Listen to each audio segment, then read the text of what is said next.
All right, so start streaming. Let me see. Let me make sure it's sending it. I know NASA they rejiggered the line, the Carmen line or whatever. Yeah, and it like disqualified Bezos from being technically an astronaut. I'm sure that rubbed him wrong. I think they did it on purpose. I genuinely think they did it to fuck him over from getting like his wings or whatever. We are live. I believe we're live. Are we really? Are any of us? You can't even tell these days. Hold on. Who knows? Let's go to the little. Let's see. Can I turn that on yet? Is it gonna let me? Hold Bananas. On. There, I'm turning on monetization. I'm gonna see if it even lets me do it.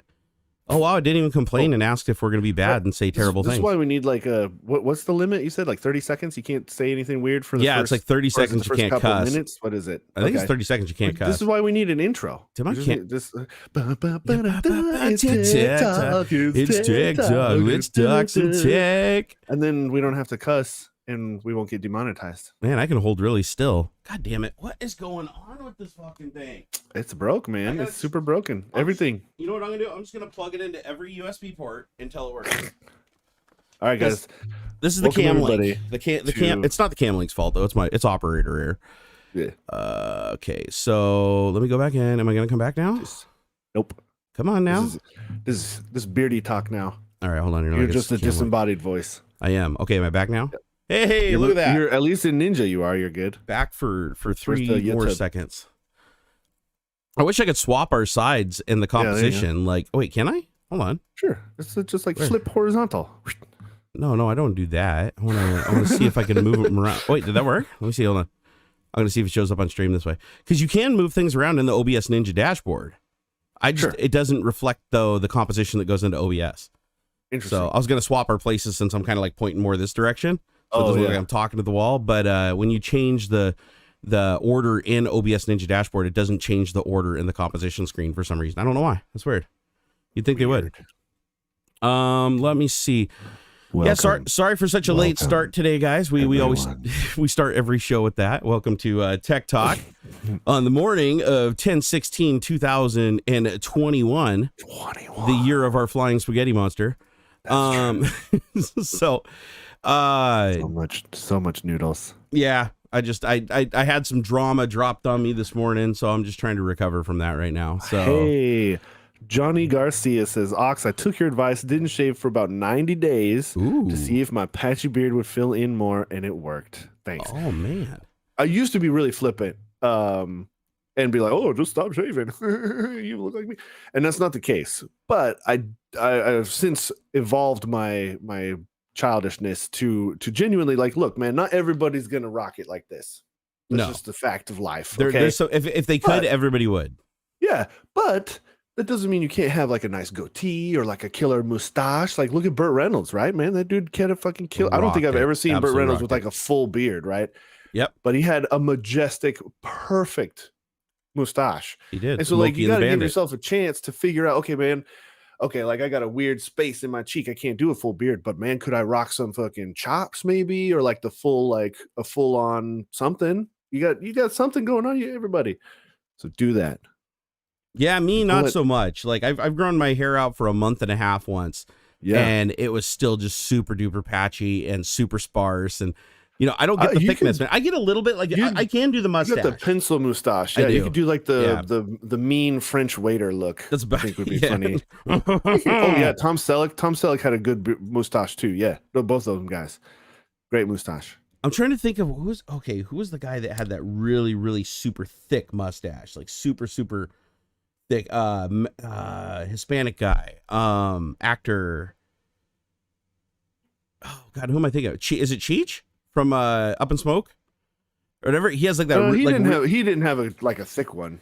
I'm trying to think. Was it a guy from like Gold Rush or a TV show? I got this picture in my head of this dude that has like this really tall, like double tall mustache that comes like halfway down, like his over his mouth, and it's like super thick, dude. It's like you couldn't pick through that with like tweezers. Like you wouldn't find skin. It's so thick. Here's a link to a look. He had a pretty decent mustache. Yeah, there's a good link to a picture for Cheech. Yeah.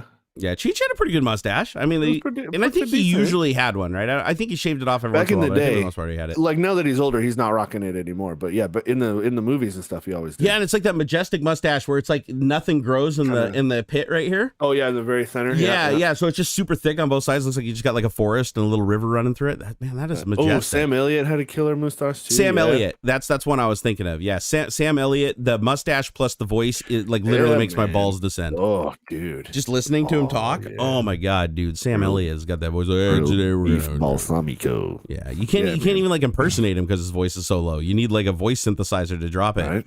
Be like, hi, I'm Sam Elliott. That's one of those ones. Beef. Like him, Samuel Jackson, and a couple others have like voices that I feel like need to be like digitized and like kept forever, kind of a thing, because like it's such a unique sound.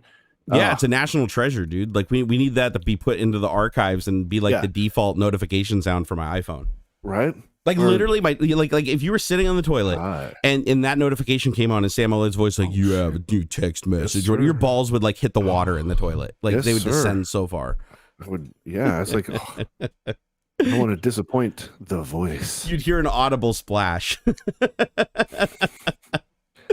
Oh, don't get old, people. Enthusiast said, Jerry, I'm a longtime fan and super excited to see you talking about Lucy. You know what's funny? I know nothing about Lucy. All I know is that I asked AuxxZillary for topics and he pasted that and I was like, oh, this looks interesting because I haven't heard of it. So we're going to learn about it together. Yep, me too. So he said, I'm a part of the L space, whatever that is, and work directly on the mission. Oh, we got an expert in here. He's going to be checking our facts. Ooh, we better be careful. He said he's also local to Seattle. Look at you. Wait a second. You know I'm near Seattle. Did you dox me? Did you are you stalking me? How did he know I was near Seattle? It's funny. I Google La Space, right? And it's like bikinis and swimwear. La Space. But it's like L star space is for like these like bikinis and stuff. It's funny. You know what'd be funny is that they literally sat down and made like the name of their company, did zero research, like patented it, put it on the building, and then you go search it and it's like 30 results below porn. Like I feel sorry for any wheel manufacturers that have hub in their title because that's just a search engine nightmare. Be like, I want to go look for Pirelli hubs. I'm gonna go to PirelliHubs.com or whatever, and just every letter you type, it just keeps auto completing Pornhub. That'd be pretty funny, actually. So, how was your week this last week, Mr. AuxxZillary, Mr. Married Man? If you guys didn't know, what is the second week? Second week of marriage? Well, it's a little more than that. Has the novelty worn off yet? No, it's not a whole lot different, really. Let's see, because we got married on the 25th, so 1, 2. This will be, I guess, the end of 1, 2, the third full week, I guess. Yeah, dude, rock on, man, rock on, doing it right. So does anything feel different? Because for me, it kind of did. Like for me, getting married, like I don't know, it changed me mentally a little bit. Like, when I was railing on the wife, I was like, man, I'm railing on a married woman right now. Like this is pretty exciting. Really, nothing changed. No, not really. Just same old. It was just like a cool event, huh? Like we've lived together for a while. We bought the house a year ago before we got married. Yeah, not really. That's true. You kind of did all the important stuff first. Yeah, so nothing really. I don't think. The funny thing is, it kind of mirrors like what we did. I mean, you had a more formal wedding than we did because we eloped off to the old Disney World. But it was very similar in that we moved in together, then we bought a house together. We moved all of our finances together. Like even before we were married, we had we had separate accounts. But we also had a joint account. Yeah. And so we had already like merged all that. So when we got married, it wasn't like the biggest thing that changed was just both of our names being on bills instead of either mine or hers. Right. Like, that was about the biggest thing. And I remember she was like, Miss Barnacules was triggered because like right after we got married, of course, all the bills that her name was on just changed to my name. So it's like all the bills were, to Jerry. And she was mad about that. She's like, wait a second, hold on. We get married and all of a sudden they just assume that you're like the head of the house because she was working at the time too. She had a full-time job. She made a full income, everything. So I remember we like called up a bunch of the companies and we're like, listen, you put us both on there. Like we're married now. You put us both on there. You don't do this whole head of household shit. Like we both worked for this.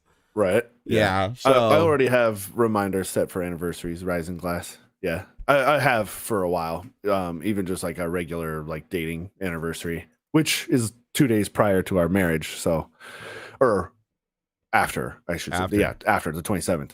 So thankfully that's not going to get too mixed up. My anniversary is easy to remember because we literally have the Disney World plaque that has Minnie and Mickey together with the date. Yeah. And it's right over the door leaving our bedroom. So every day when I walk out, I look up at that thing and I smile and I'm like, it seals that date into my head.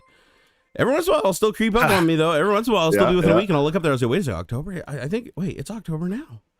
Wait, what is that? Oh, wait. Oh my gosh, we're 2 days away from that. Man, I should probably get my shit together.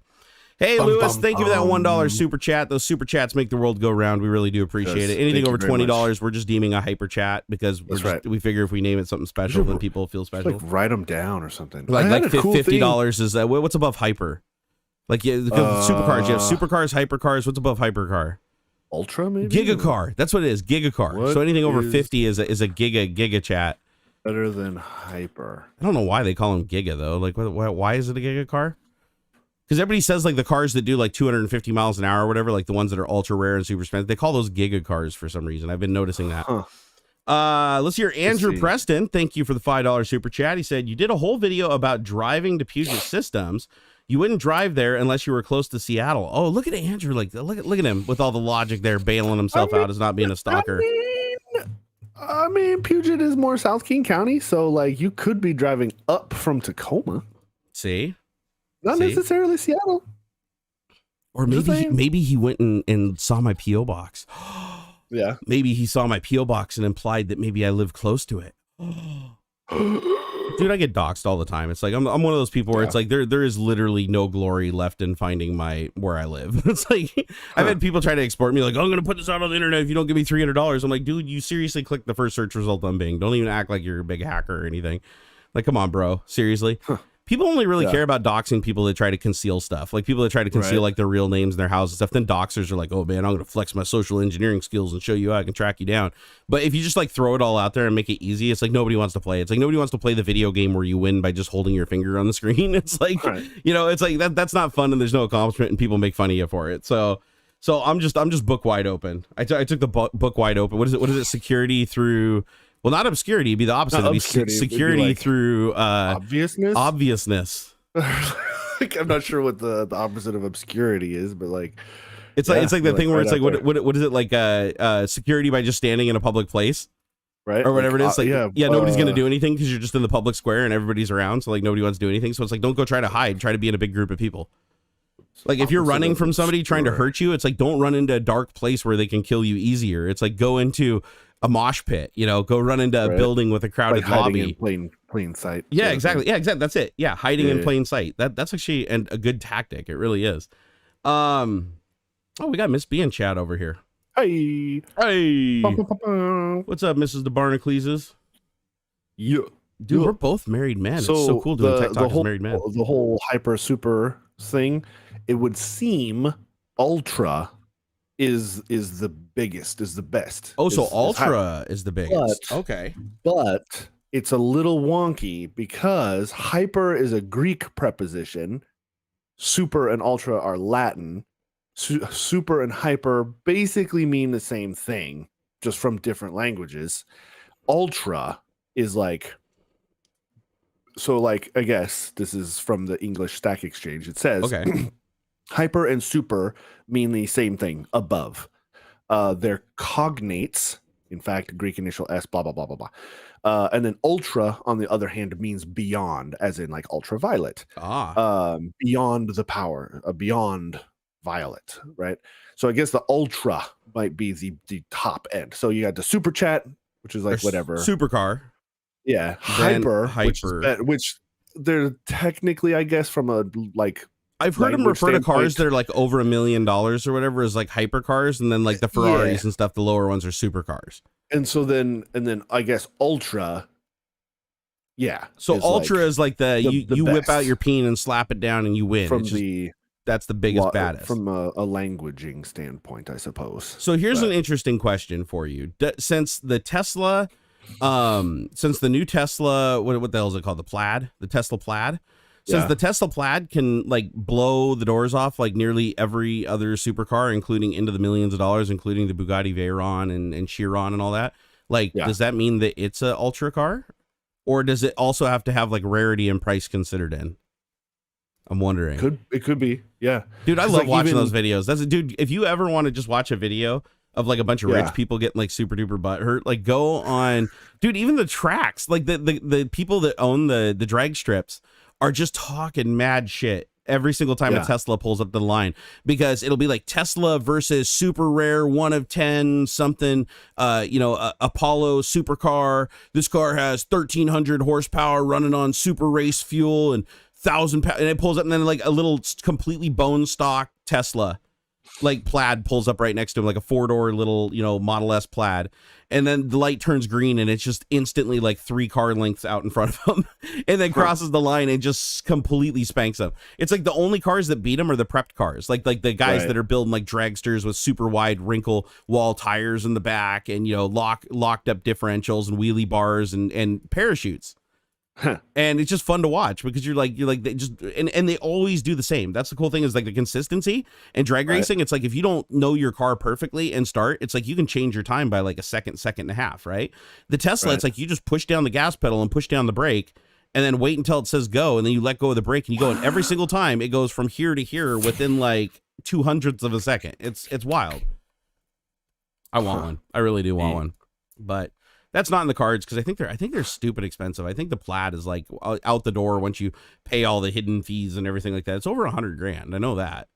Oof. And I can't imagine paying $100,000 for a car. But dude, that's like commonplace now. Remember back like shit, not even like 20 years ago, I want to say that there was more cars that were under $100,000 than over $100,000. Like the vast majority of vehicles that were sold from manufacturers were like under $100,000. Now it's like you go to the dealership and it's like everybody has a $100,000 car now. It's like Honda has a $100,000 car, Toyota has a $100,000 car, like every single one of them. Lexus $100,000 car. I feel like that's kind of always been the case. Just, I mean, I think maybe you start looking at it from like a inflation standpoint, right? Because like Honda had race cars and stuff. Like Honda was they make Formula One motors, right? I think they're one of 2 Formula motors. They must have always had, from a like relative standpoint. Like it may not have always cost $100,000, but in 1963, $50,000 was a lot. Yeah, that's true. And so I feel like every brand has always had some sort of like hyper expensive car. Oh, there's our prefix, by the way. Ultra expensive. It just is a relative sort of thing. But I do agree. I think there are more of those like relative expensive cars now than there ever has been. Yeah, for sure. But it's like even like Porsche, like a Porsche 911, like even I want to say, I don't know, 15 years ago or whatever, Porsche 911 turbo you could probably buy under $100,000, like back then. Right. NSX you could buy under $100,000. Now they're like several $100,000. But was that like say the NSX? That was like a high end. That was expensive fucking car relative to the cost of like your regular consumer car. True. Like now. A Civic or something back then was. Well, that's the other thing too. Is I wonder inflation, if right? That proportion is still similar. It might be. Right? It might be because the Civic. Like I remember back in the day, you could buy a brand new Honda Civic, like fully loaded for like $20,000, under $20,000. Sure. Oh, easy. Now it's like a base model SI Civic, the hot hatch, 35 if you're lucky, easy. Right? Like stripped. Yeah. And fully loaded, you can get them up to closer to like $55,000-$60,000 for a Honda Civic, and you're like, wow, which is weird. Like what? I definitely noticed over the years how like the Civic in particular, like crept up from being like an entry level sedan to like the mid range sedan, and there is no entry level anymore unless you go to a different brand completely. It's like, oh hey, online strips without clothing, what up? I got him. I hit him. Get him. Yeah, I got him. That felt good. Man, these bots. YouTube's not doing anything about bots. Like anything. What kind of strip would have clothing? Like what the? Of course, it's online stripping. Like why would there be? Well, I guess they need something to strip off, right? I mean, oh no, I'm going to strip off the peanut butter, not clothing. There's no clothing on this website. What kind of strip club you talking about, Willis? This is a condiments only channel. Okay, we strip off mustard, mayonnaise. Yeah. And then we do like the after dark. That's when we start getting into like syrups. All food grade though. All food grade and non-toxic. Oh yeah, of course. I mean, there is the weird like Freaky Fridays where we'll do like, antifreeze or like 10W30 or something. Just to be inclusive, should we have like a vegan day too? Like where it's all vegan stuff? Like vegetable oil. Yeah, like tofu topper or something. Rubbing coconut oil all over me. Just strip it off. Hey, you know what? We could even do something like Jamba Juice, where we offer like if you get a lap dance, you offer like protein packs and stuff like that like come along with it. Yeah, there you go. Honda NSX. It's Acura. Acura does the NSX. Acura does the NSX in the US. Honda does it everywhere else. Yeah, it's the same. That's actually really common because here in the United States we have so Honda has Acura. Toyota has Lexus, and Nissan has Infinity. Yeah, and we only do that in the US. Every other place just slaps the one primary badge on. I don't know why the US does that. Volkswagen has BMW, Porsche, Bugatti, like the other, everything left, right? Jaguar. I think it's like seven. I think 7 like high-end luxury brands are actually owned by Volkswagen. Yeah, the funny thing is like all the British car companies for the most part got bought by like Ford. So it's like here, Ford owns like Jaguar and stuff. Yeah, they own like, dude, you won't believe what Ford owns. Like Ford owns all kinds of, so here, car companies under Ford. Okay, so let's see here. Audi. I didn't realize Audi was also a Volkswagen. Yeah, Audi is brand. Volkswagen because Audi has Porsche parts on it. I've worked on Audis. Bentley. So like the high-end ones that I recognize, Volkswagen. So it's like a group. Apparently it's a Volkswagen group. Comprises 10 brands. You got, of course, Volkswagen, Skoda, Seat, Cupra. And these are the big guys. Yep. Audi, Lamborghini, which is blowing my mind. I thought Lamborghini was like independent. Lamborghini, Bentley, Porsche, and Ducati are all still under the. Now. That's crazy. Yeah, they're way more reliable though. It was actually a good move. Like everybody was like up in arms, like no, there'll never be another proper Lambo. But it's like weird. Audi actually did a really good job. Like people that love Lambos now, after they got over that initial shock, they love that Audi are building them because they are way more reliable now. They're like literally daily drivers. And you drive an old Lamborghini, they're not daily drivers. Like that was weird. A good thing that happened. Did you know Volvo? You know who owns Volvo? The Swiss? No, Ford. That's cool. All modern Volvos have Ford power plants in them. Man. They are. Volvo, I like what they changed over the last 10 years or so. Like they've done a pretty good job being really cool. What I like are the OP cars, like the cars that they overbuilt so dramatically that like all of them are still on the road today. So they don't sell them anymore because they were just too damn reliable. Like the 70s, what is it? The hatchback, the V70, or not a hatchback, it's a station wagon. Yeah, I know exactly what you're talking about. Yeah, the boxes, the cracker box Volkswagens, the big ones. Yeah, they're still all on the road. The turbo one. I was gonna say they did a turbo version of that in like the late 70s. That thing is smoking. My neighbor up the street, his son, that's his first car. He got him like this 5,000 pound. I mean, they're massive, right? It's a Volvo 7000 series something turbo. And it goes pretty good. It's got 350. I mean, it's heavier than shit, but 350 horsepower. It actually scoots pretty good. I was like, man, this thing gets up and moves. I think it's an 80s version though. But Aston Martin, like Ford, the vehicle I wish I never got rid of, like the vehicle that I had that I wish I never got rid of, like, hindsight, the one that got away was we used to have a Lexus RX 300. That's the Lexus SUV. That thing is so overbuilt. If you go look in the forums, there's forums of people driving those things 500,000, 600,000, 700,000 miles on the original drivetrain.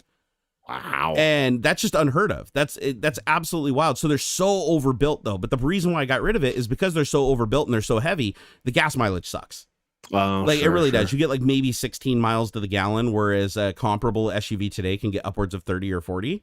Yeah. So we had to get rid of it. But then we got the Chevy Volt, and that thing was absolute garbage. Worst car I've ever owned in my entire life. I remember your problems with that, man. Dude, that thing was such a lemon. I could have just, what makes me the most mad though is I could have, I met all the requirements of lemon law in the first year of ownership, and I could have just got completely out from under that, and I just never did it because I was like, I don't want to do lemon law. So I rode that thing out for like another 3 years, then totaled it. Got in a car accident, sliding down a hill with ice, and totaled the car. And the amount of money that we got back was literally $150 more than, because it depreciated so bad. We got back $150 more than what was owed to the bank. So basically, I drove the car for 3 years, paying on I got $150. Not even because you're making payments. True. Yeah, and if I had leased it, the payments would have been a third, 2/3 as much. So if I had leased it, I would have been in a way better situation. I would have saved thousands and thousands and thousands of dollars. So I was pretty mad about that. Oh yeah, that's the one. So Baz, the Volvo 850. The Volvo 850. That's the one I keep thinking of, and I keep getting that mixed up with the V70. That's the one that's crazy. It's like a sleeper race car. They put a monster turbo in it and stuff. That's the one. What makes me sad though is every time a company makes and it's by accident. Like they're not setting out to do this, right? When they make an engine that ends up just being what they call bulletproof, and it just lasts forever, they discontinue it every single time. Name a single company that has an engine other than LS. I'll concede the LS to Chevy because they basically use that for everything, and it's not changed in like 20 years.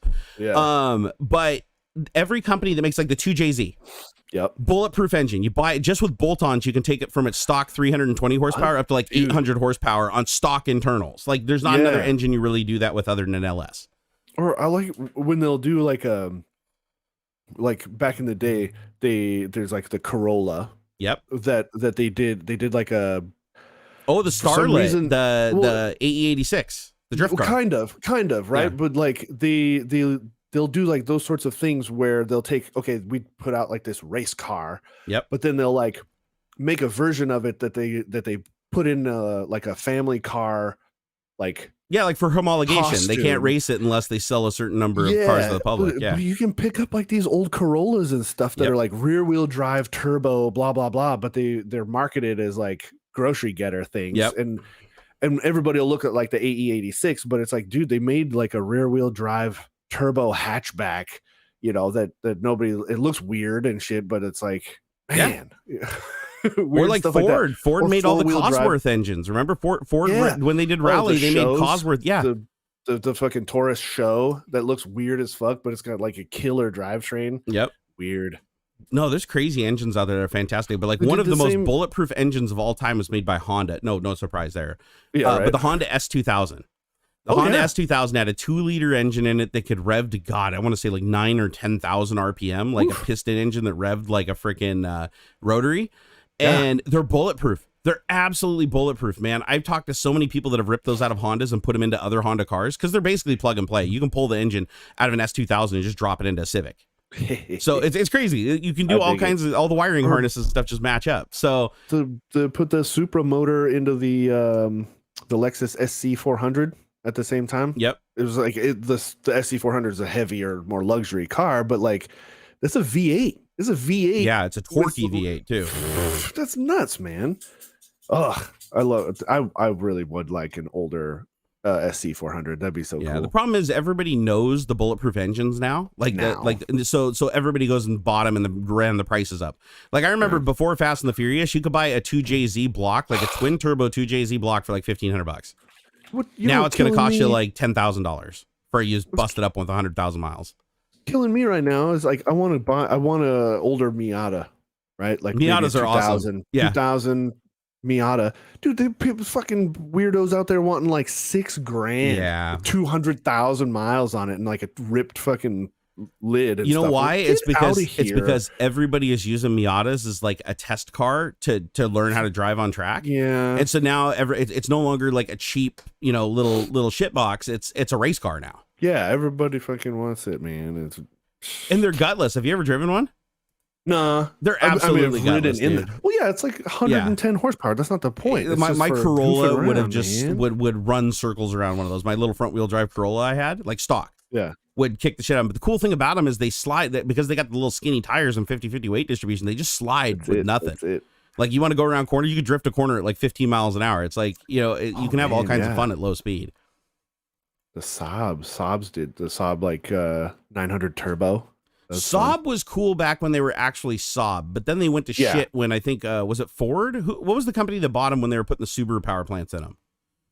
I don't think it was Subaru. I don't know. So the later Saabs actually, like one of the Saabs, I think it was the Saab 9000, the late model one, had a Subaru engine. It had a WRX engine. You could pop the hood. It had a Subaru WRX 2.0 liter engine.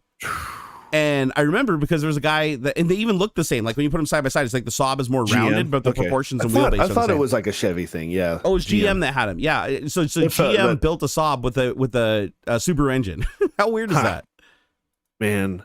Or like back when Diamond Star Motors, that whole like group was doing their thing. You had like the Eagle Talon TSI, the 4-wheel drive Talon, which was basically the same as the Plymouth Laser. There was like 4 cars that were the same. Yeah, it was the Plymouth Laser, the Eclipse, and the Eagle Talon were all basically the same. But the Talon was the best, man. That was so freaking cool. But they were such copies of each other that even the interiors were mostly the same. Like you couldn't tell. The same. Yeah. If you had one of those all like next to each other, one from each, they'd look exactly the same. I think the only difference that I remember was the Talon, I think, came in a twin turbo version, so it had 2 bumps on the hood. The Eclipse had a single turbo, so you had the 1 bump on the driver's side, and then the Laser was nothing. It was like your cheap Econo box. Ugh, they did the same thing with the BRZ too, the Subaru BRZ. Oh, man. It's like Toyota had the AE86, right, or the reboot of it, and then you had I think they went out of business. I think Scion went out of business, but Scion had the TC, or not the TC. What was the Scion? FRS. The FRS. Yeah, and then they had Subaru BRZ, and all 3 cars were exactly the same. Like everything, the lights, the interior. The only thing they changed was like the badging on the steering wheel. It was dumb. I think it was dumb of them to put the FRS under the Scion label. Yeah. Had they brought it into America labeled as a Toyota GT86 like they did everywhere else, I think it would have done a lot better. Because it's like I got the 86. It's like, I don't know, it taps into that Fast and Furious vibe. Totally. No, I'm trying to remember. I really do want one. I think it'd be a lot of fun to drive around either BRZ flavor, really. Yeah, I think. Yeah, no, it is. I actually did a whole class at Dirtfish Rally School. The rear wheel drive class is all done in BRZs. That's neat, and it's a blast. I mean, they're little gutless wonders. They're much like a Miata in that respect, but yeah, right. I think it'd be fun. You throw them around really easy. Car to drive. Yeah, really easy to recover from a spin too. Which is uncharacteristic of rear wheel drive cars. Like it has a long enough wheelbase that you can actually like get it corrected. A good drift car, like fantastic drift car. You can put power into it. I just want to go fast around the corners. The problem is every company though is like farming out their vehicles to like rival companies. Like, did you see what happened with like Toyota, like the Toyota Supra, the new Toyota Supra? Like, you're gonna bring back a Toyota Supra and make it a reskinned BMW Z4. Yeah, it is. Yeah. It absolutely is. If you look at it, pop the hood on it, same engine, front end. The only thing they changed was the rear differential. I think they did some different gearing in the transmission because people did say they noticed that the suspension and the pickup on the gears was a little bit better over the Z4, but the handling characteristics of the car, the wheelbase, everything, even the interior, all the connectors, everything's just BMW all over it. Like the whole car, everything's BMW. And it's because Japan did the body, like they built the body, and then the entire drivetrain is just the Z4 drivetrain off of their assembly line, and then they just put in the extra Supra versions of the gearing and stuff and slop the body on it, and it's a Supra. That'd be cool too. The Z4s or the BMW Zs have always been fucking cool, man. I mean, they're fun to drive. I drove I don't think I drove a Z4, but I drove a Z3, which was like the previous generation, and it was a fun little car to throw around. Yeah, the Roadster was cool with that swoop back hatch that they did. They I always called it the Ace and Gary car. My friend had one. I'd always make fun of him because the Ace and Gary sketch. Did you ever see that on Saturday Night Live? So Ace and Gary were like Batman and Robin, but it's like they were gay and their car was a giant penis. They drove around in a giant penis car. Yeah, the ambiguously gay duo. Gay duo. Exactly. Yeah. So I'd make because it was Ace and Gary, right? But remember they'd always do something, be like, "Oh, take the fighting position" or whatever. The other one would like leapfrog him and jump on his back and like grab around his chest. Funniest skit ever. But yeah, their car that they drove in was just a giant penis. Yeah, with balls on it, and I was like, so every time you look at a Z3 now, it's like that's the Ace and Gary car because it looks like it's got this big phallic looking front coming off of it, and then 2 bulges in the back where the wheels come out. Dude, I love talking about cars. A lot of people don't, but it's like I'm one of those people where it's like I love technology, and cars encompass a lot of technology. Like they really do. Oh, yeah. I want to thank Andrew Preston again for another $5 super chat. Andrew's like the guy in the strip club up at the front, just like making it rain while everybody else feels awkward. He said, just built a dual 2699 V3 PC for Home Labs, whatever that is. Testing turbo unlock now, 36 cores, 72 threads. Holy crap. With unlock currently, all cores boost over 2.9 gigahertz in Cinebench. Wait a second. So a dual 2690, what is a 2699? Is that AMD? Because I don't recognize that as Intel. So if he's talking dual, it'll be a Xeon. Oh, okay. So that's probably why I don't recognize. What was it again? 26 2699 V3. 5699. It's probably Intel. Yeah, it's Xeon. It's a Xeon. It's an old Xeon. Jesus, 45 megabytes of cache. Yeah, that is a lot of cache, dude. They don't put that much on consumer processors. That's a great turbo on that, by the way. No, I was gonna say that's because the cache is what makes the Xeon so freaking expensive. Wow. Yeah, crank it out, man. That's great. So he's got dual. So he's running 2 of those on a dual board. Okay, that's a healthy little system. Yeah. What are your plans for it? Like, what are you using it for? Yeah, that's what I'm trying to figure out. What he needs 72 threads for? That's like, that's heavy iron at that point. Virtual machines and stuff like that. Yeah, if you kit it out with a ton of RAM and then just have a ton of virtual machines that have their own cores dedicated, that's not a bad idea. Yeah, because like otherwise you start running into weird, especially with dual proc stuff like that. You start running into weird efficient or like performance issues when you start going back and forth for big jobs and stuff. Yep. The timing issues. This is something that I noticed too. Because I used to run dual processors. Like I don't know if you remember, but my first water cooled build that I did like way back in the day was a dual. Oh, no shit. It wasn't Xeon though. It was back when you could still do dualies with consumer grade processors. So I want to say it was like 2 i5s or i7s or something like that. It was before Xeon. It was definitely before you had to do that with Xeon. And I had 2 of those processors. They were both liquid cooled. And I think with both of them, I still only had like 12 threads or something like that because not a lot of cores back then. Yeah. But I remember, I ran into some weird context switching problems in Windows where if you ran a program and you used more threads than the one CPU had, and it had to context switch not just to the thread, but also to a different cache and a different CPU, it created these weird timing issues all the time that were like impossible to debug. I'd imagine they probably worked that out now because like multiprocessor stuff is like really common. Yeah. Hell, wait, isn't this a multi-proc, right? Yeah, no, I forgot about that. No, the first one. Built you a dual one. No, the first system that Puget built me was a dual Xeon. The very first one. So this one's got 2 Xeons. Because it was like your Epic Premiere Pro machine. Yeah, it was. And I think when I first got it, I mean, just to give you just the data how old it is, I want to say it had 980s in it when those were the flagship graphics card. Probably. When it was built. And I mean, that was like the best you could get. That was even before Titan and all that. And then I remember that we upgraded to Titans later on. It got Titan XPs in it later on. But yeah, she's still sitting down there and running strong. I use that for running VMs. Yeah. Because Xeons just eat up VMs. Like you can deploy 20 VMs on that all running simultaneously, and you'd never know that they were all running together. Like it's got fast I mean, it doesn't have super fast IO because it's using first generation SSDs, whereas my new systems are M2 NVMe. But she's still quick, man. It's crazy. If you build a really high end PC, it'll survive the time. Like hell, this thing right here. The only thing that's been upgraded in this box is it's got a 3080. When Puget first built that for me, I want to say it had a 1080 in it, and then I went from the 1080 to a 2080 to a 3080. So the graphics cards have been changed in this one. So it's got one new graphics. Everything else is the same, because when they built it, it had 128 gigs of RAM, which is still OP RAM even today. A lot, yeah. And this was built. This was built, I believe, at the end of 2017. So 18, 19, 20, 20. I mean, 4+ years old, and it's still got a processor in it that's respectable. I mean, it's got all NVMe storage that's still hot shit. I mean, it's not as fast as current NVMe, but it's still I think it's 3 gig a second read write or something like that. Yeah, I mean, even the like first or second gen ones are quick. Yeah, here? Let me look at it here. Let's see. Version, system information. Let's see what we're rocking in here. Okay, so this has a Gigabyte X299 Aorus Gaming 7 motherboard. It has an Intel Core i9 7940X CPU clocked at 3.10 gigahertz. Let's see what else we got. Scrolling on through here. Aorus, haven't updated my BIOS in forever and probably never will again. I have 128 gigabytes of memory installed. Does it give me any more information than that? I kind of figured I'd get more information than that. Hardware resources, components. But it's like, you think about that, it's like, 4 years old for a computer. A lot of people would consider that like ancient, but no, this thing will still run everything 4K, maxed out graphics. Like it's a good system. Most of the time, especially if you're still within like 5 years or so, it's just graphics card that you need to bump anymore. Like CPU's plateaued quite a bit.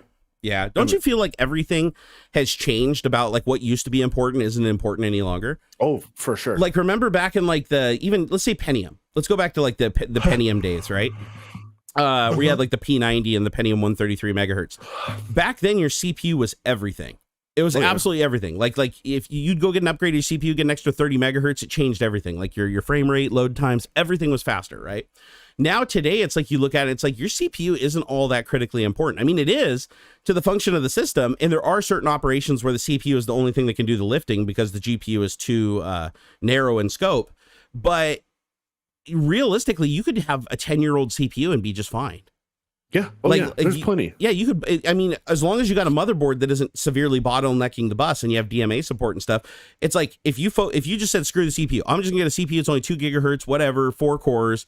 If you put in fast RAM and you have DMA, so it can do memory transfer around the CPU, and you have a good GPU and you're not bottlenecking it really hard, so you meet the minimum requirements like an 8x PCI slot, and you got a good GPU in there, and you got a fast fast storage like M2 NVMe or something like that, dude, you're never going to notice that CPU is a bottleneck at all. Yeah. You won't, not today. So that used to be like the most important thing to upgrade. The other thing is like motherboards. Like, you know, it used to be you had to upgrade your motherboard constantly, and it's like, no, there's a lot more CPU generations per chipset now than there ever was before. So you could have a motherboard and still find a relatively new chip for it, 3-4 years later, that update the BIOS, pop it in, you're good. So you don't necessarily have to upgrade everything, where it's like back in the day, it felt like every 2 years you had a different slot. You had to pull the motherboard, put a whole new motherboard in. And then when you put in the motherboard, of course, they always revved the RAM. So you'd go from like DDR2 to DDR3 to DDR4. So every time you swapped out your motherboard, you had to go up to the new faster RAM standard. And it's like, what, DDR4 it's still pretty common, right? Like DDR4, even today, you could still build a system with new components with DDR4 in it. So that's been around forever. Whereas it used to be like every memory type would have like maybe 2 years before the new successor, faster, shiny came out. Yeah. Yeah. So I'm kind of digging that. I feel like computers have a lot more life in them. I also think that has a lot to do why Apple and Microsoft and stuff try to go out of their way to create software that's like, we're really highlighting the deficiencies of your computer, even though you'd never notice it any other way. Like specifically doing things that make that new hardware shine, even though it's not that much faster overall.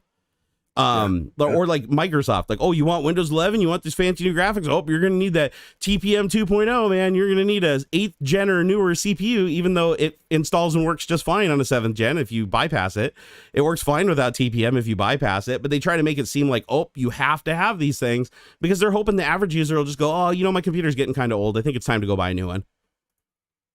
Because PC sales aren't that good. Like I remember when PC sales used to dominate everything, not component sales, but PC sales.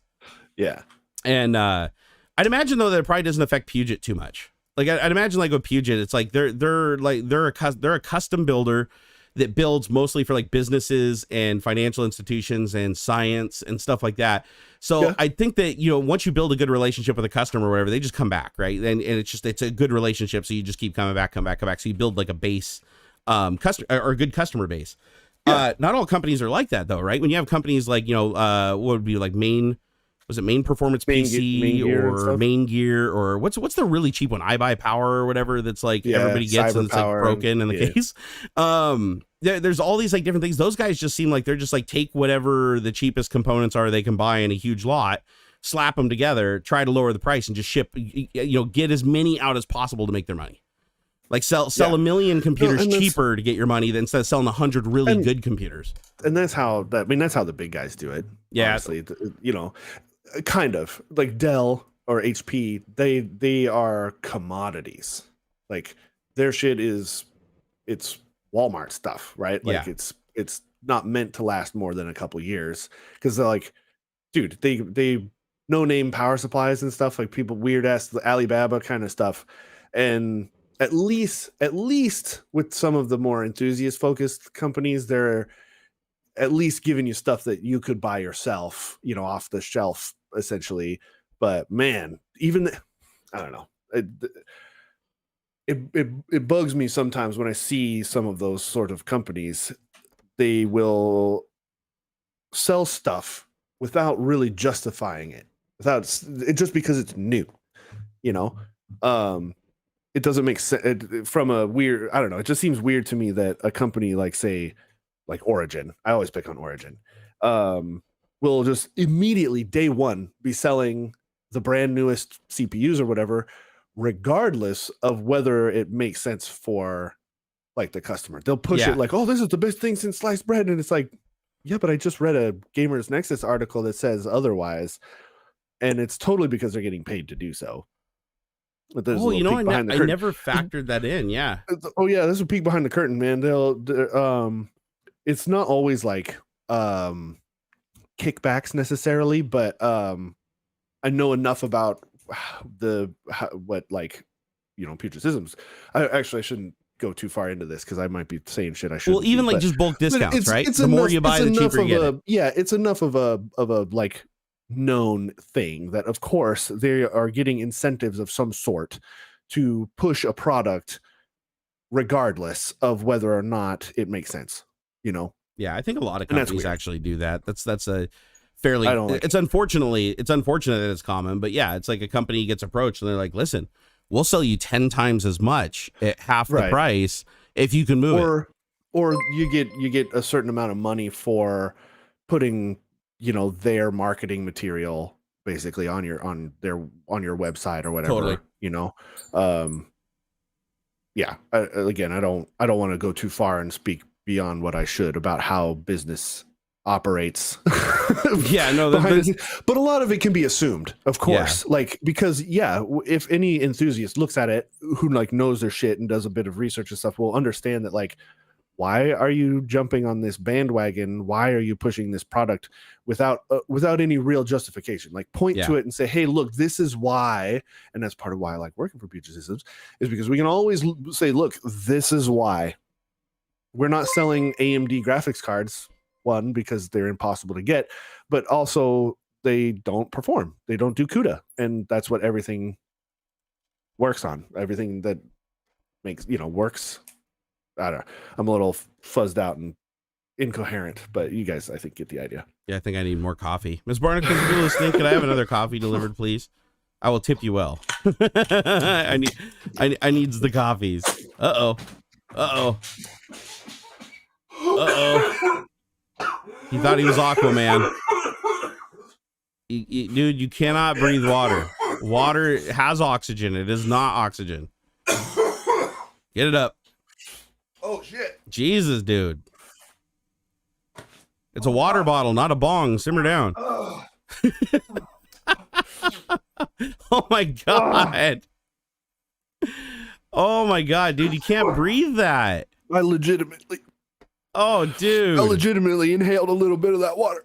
Oh, my God. That's painful to watch. Oh, God.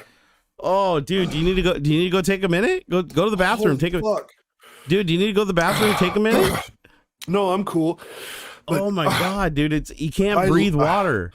I actually like inhaled a little bit. No, I heard it. Like, dude, not just like, oh, that went down the wrong tube. Like, that went everywhere. Holy shit. Dude, you just like hydrolocked. I almost fucking drowned myself. Hey, shout out to No Sleep Savage, the gang, for subscribing to the channel to commemorate that moment where AuxxZillary almost lost his life. Clipped? YouTube does clips now, right? Jesus, man. Oh, you guys almost saw me die. Dude, that looks so painful. Like you just like locked up. You could tell you just realized, like, in that moment he knew he fucked up. You know, it's like you're like, yeah. Like normally I can like, I can keep from spewing. Yeah. But I was about to die. Oh my God, brother. Well, I'm glad you're okay. Holy shit. That looked painful. Wow. That was cringy to watch. Woo. You know, you can't pay for that kind of content, man. You can't script that. I almost blasted that mouthful right onto my computer too. No, I watched it when you walked away. Did you coughed it out, right? So I'm guessing there's a big wet spot on your carpet over there. Yep. No, on my desk. Most of it got onto my desk. It almost hit my computer. Oh man. My God, dude. Yeah, no, that was legit painful to watch. That was a deep lung cough too. That was like, you were definitely like coughing up water. You know what sucks about that too is you're gonna feel that for like hours. Yeah, my head hurts now. Yep. No, I've done that before. I've inhaled liquid into my lungs, and it's like no matter how much you cough, like bending down, hot shower, steamy cough, and it takes forever to get it all out of there. Like your lungs want to just like hang on to that shit. Okay, there we go. I think I'll be all right. Just remember, it's a water bottle, not a bong. You gotta remember that. Just tried to water. You know, it's funny. You said this guy, he just tried to waterboard himself. Yeah. There've been a couple times like showering and stuff because like I fold my beard up to like wash underneath, right, to rinse out underneath. And if I don't, it hasn't happened in a long time, but I got to breathe in first and then breathe out through the beard. Because if you do it the other way around, you waterboarding. I waterboard myself. Oh, because it diffuses the water through your beard. Oh man, the beard will become saturated, and I'm basically waterboarding myself. now waterboarding is where they take like a cloth and put it over your mouth and then saturate the cloth. So that when you're breathing in, drowning. Yeah, basically the water, you're every time you feel like you have air in your mouth, but then when you breathe in, it's just all water. Yeah, right. Yeah, it keeps you.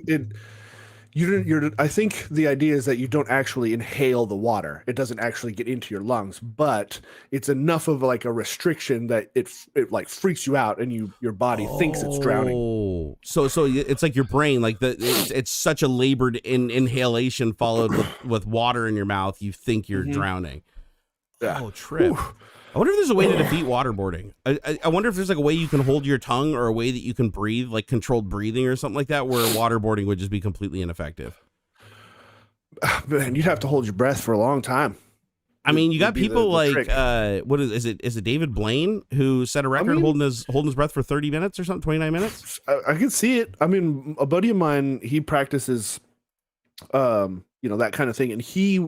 It's called like the Wim Hof method. Yeah, right? I know exactly. I watched the whole documentary on Wim Hof. Dude, he'll exhale and then you hold it. Yeah. You hold empty, and he's gone over 4 minutes with nothing, like completely. Yeah, no, I've seen. It's like an Olympic sport or something. Like there's I've been watching on YouTube these guys that they go into an Arctic pool because the colder the water is, the longer they can hold their breath. Sure. And so there's guys in there who hold their breath for like 7 to 10 minutes. Yeah. Like just floating at the surface. They just go down like where their eyes are just under the surface of the water. And because the deeper you go, the harder it is. But they just go down just a little tiny bit in the water, and they just hang out there, and they'll just spread out and they'll just float face down like they drowned.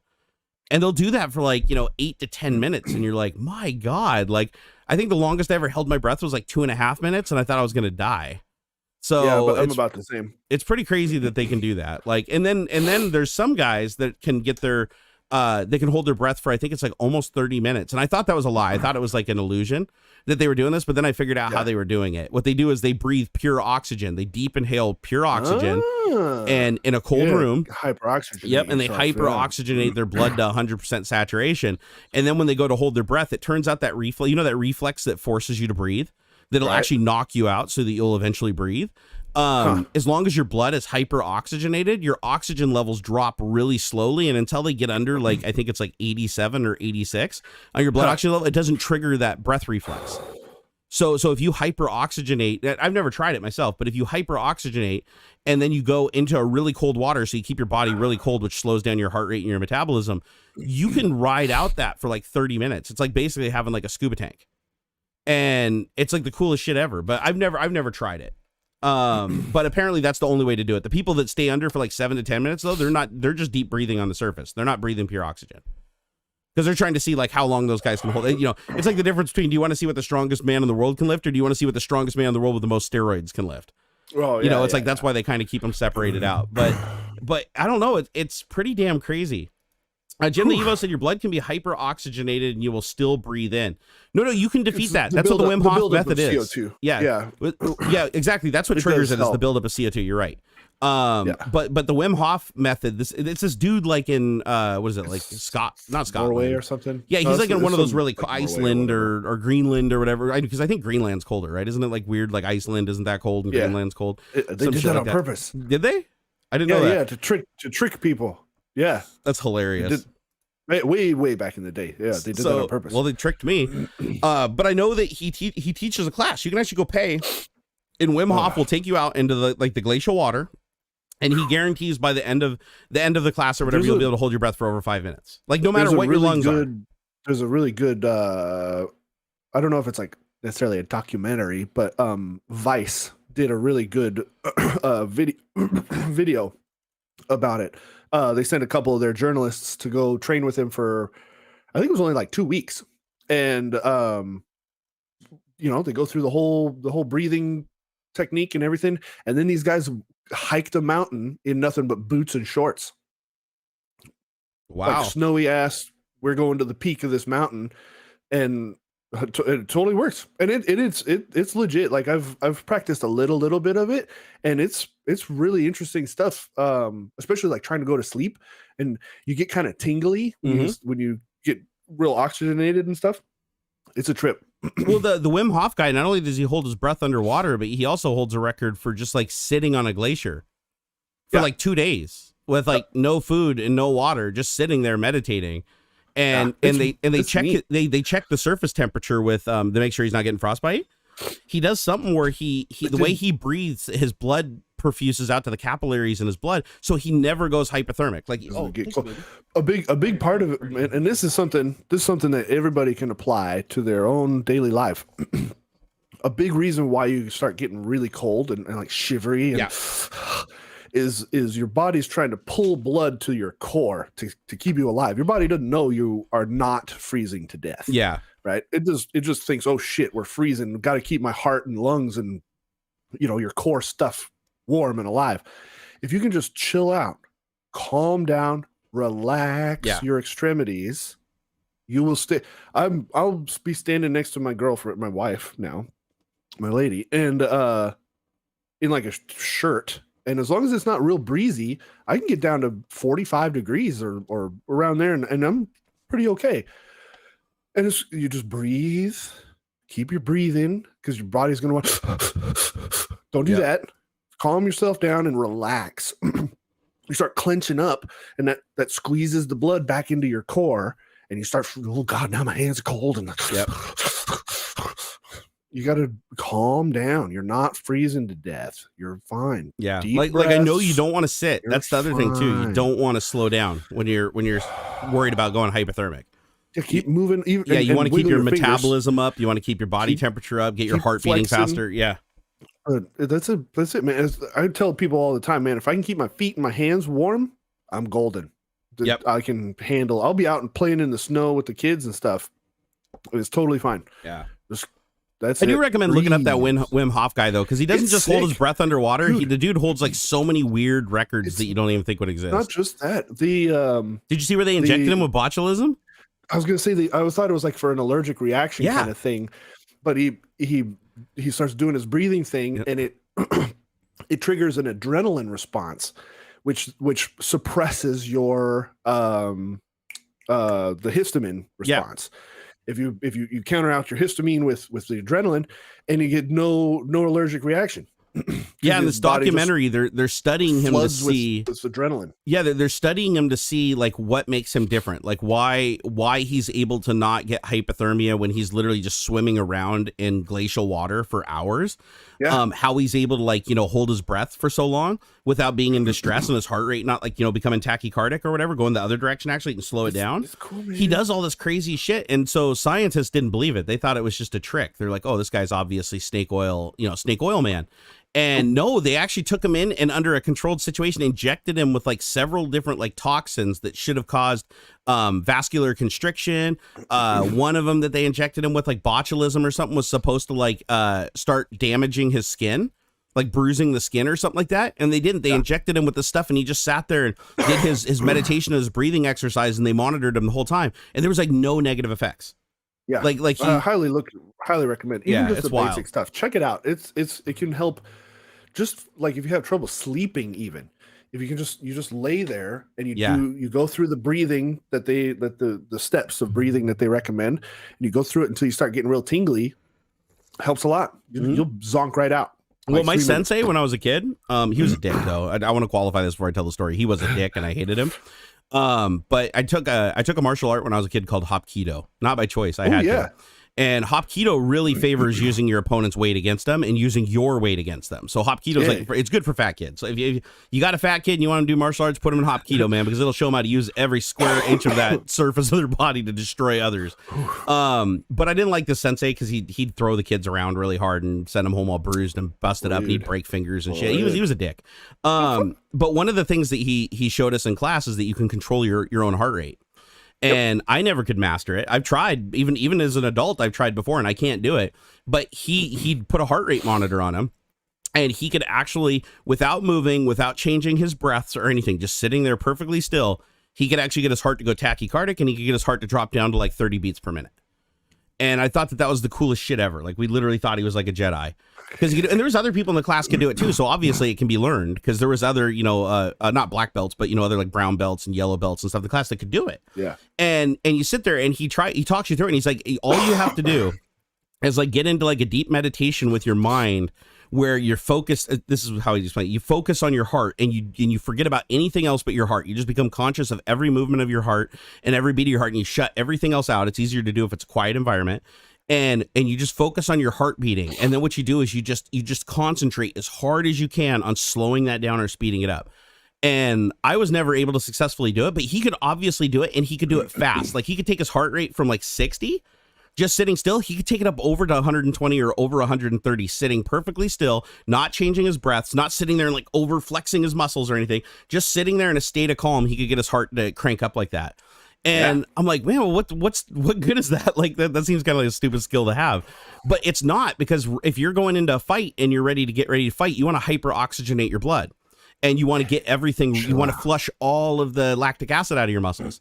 So instead of going into the fight cramped up, you want to warm up. Most people would warm up to get their heart rate up and stuff. Well, he can actually warm up without having to move or risk pulling a muscle or anything. He can just sit there completely calm and relaxed and basically do his warm up, and then just walk right into the ring and fight.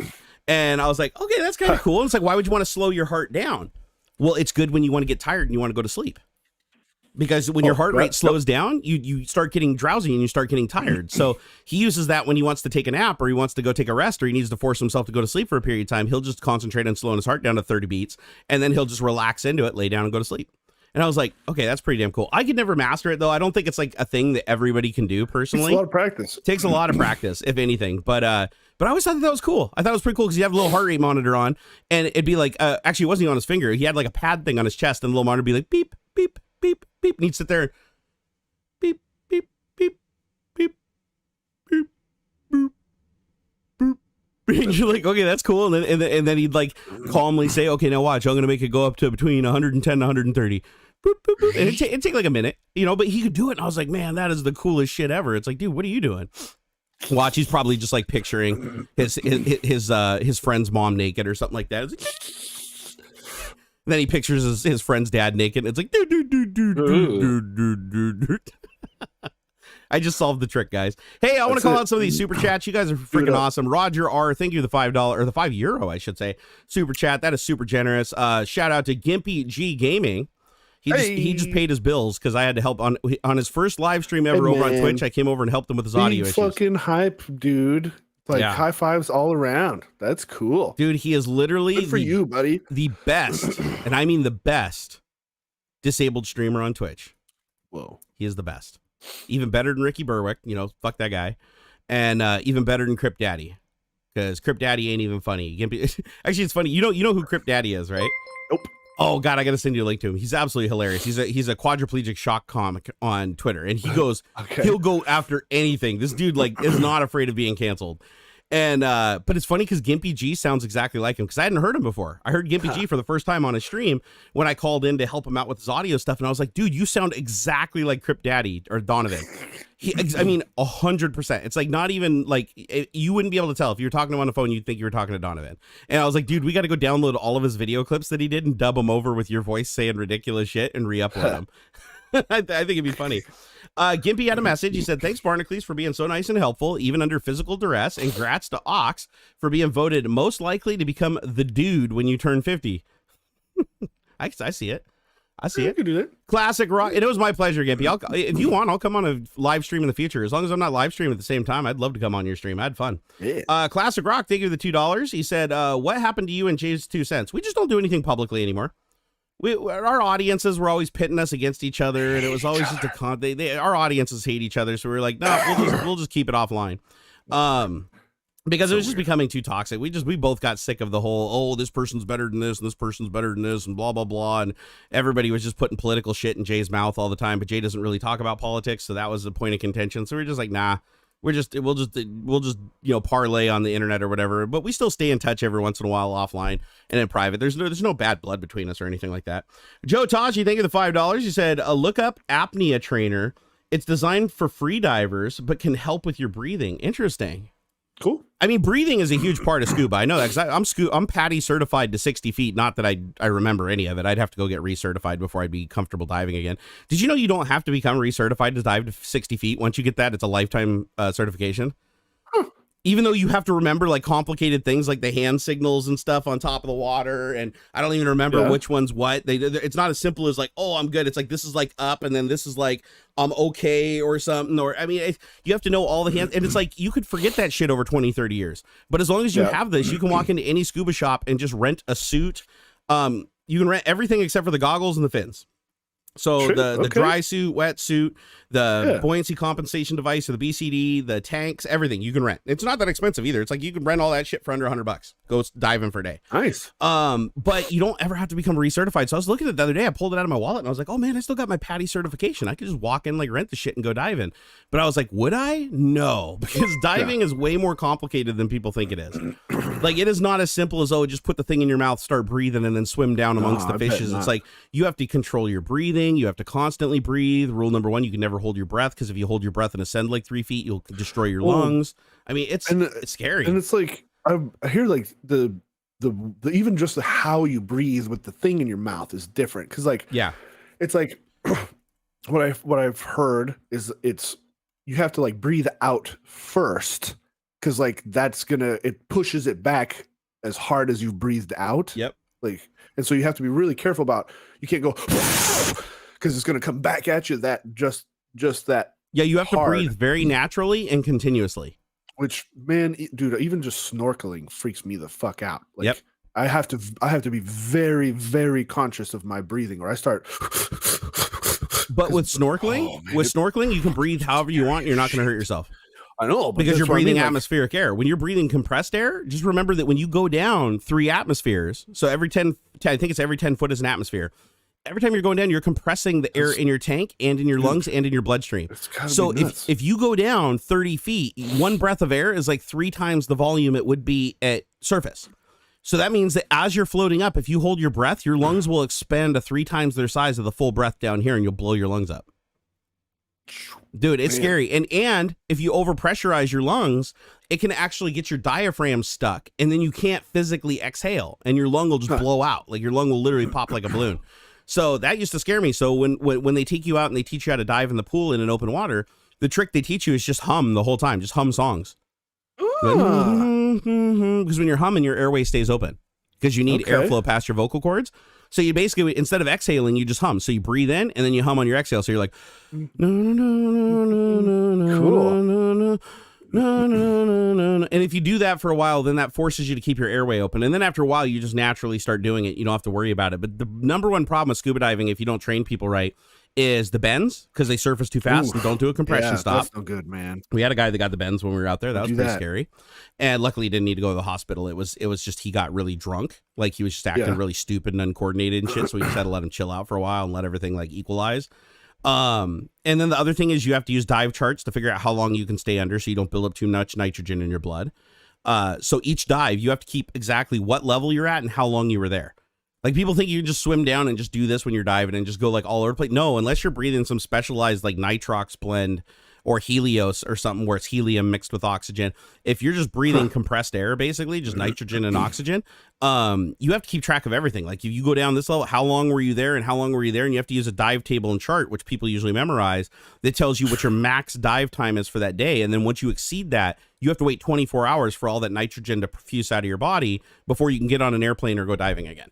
Wow. So it's like, it's a technical thing. Like, you know, TV never really shows you that. It's just people just like slap on a scuba tank and run in the water. But when you're breathing compressed air that's metered out differently depending on the elevation, like, or your depth, I mean, it becomes super dangerous. Like, honestly, like if you just have a pump on the surface, just pumping air down to you, like the free, like some of the divers do or whatever, then you don't have to worry about it so much as long as you exhale as you're coming up. Like then you're okay. But when you're breathing like compressed air through like a diaphragm, it's matching. That diaphragm pressure changes as you go down. So when you take in a breath of air, you're taking in, like if you're down at 60 feet, your air supply might only last for 5 minutes versus 45 minutes at the surface. Wow. So because every breath is taking in such a huge volume of air and you build up nitrogen so much faster. So I didn't know any of that when I first went to start scuba diving. I thought it didn't matter. Like you go down 60 feet and just swim around the same as we did in the pool. Like the pool, we could be in for 45 minutes. Yeah. So weird, dude. Yeah, and you're not supposed to travel. Like if you max out your dive chart, you're not supposed to travel because planes pressurize at like 8,000 feet, which will cause the bends to get like 10 times worse. So you're not allowed to fly on an airplane for 24 hours. I think it's 24 hours. And so when you go diving, you factor that into your dive. So if you need to fly somewhere that night or you need to leave, you have to factor into your dive and cut back your dive time at that depth so that you don't exceed that, so that you leave room for the flight. Huh. Like nobody knows this shit though. That's why there's such sticklers usually when you go scuba diving. It's really hard to find like a scuba dive outfit that'll just like slap a tank on you and throw you in the water and be like, all right, let's go swim around and chase fishes, because it gets really dangerous really fast. Like if you swim down too fast, and you're breathing heavily, and you're not breathing naturally, like it's common when you go diving for the first time to hyperventilate because you're in a big ominous area. Oh, yeah, and it's freaky, it's scary as shit. So you start hyperventilating, and what you'll do is as you're swimming down and the air gets denser and denser and denser, you hyperventilate, you get to the bends really quick, and you'll start getting lightheaded. You'll start feeling drunk, like you drank too many beers. You'll start forgetting, like you can get the bends so bad that you don't even know which way is up and down.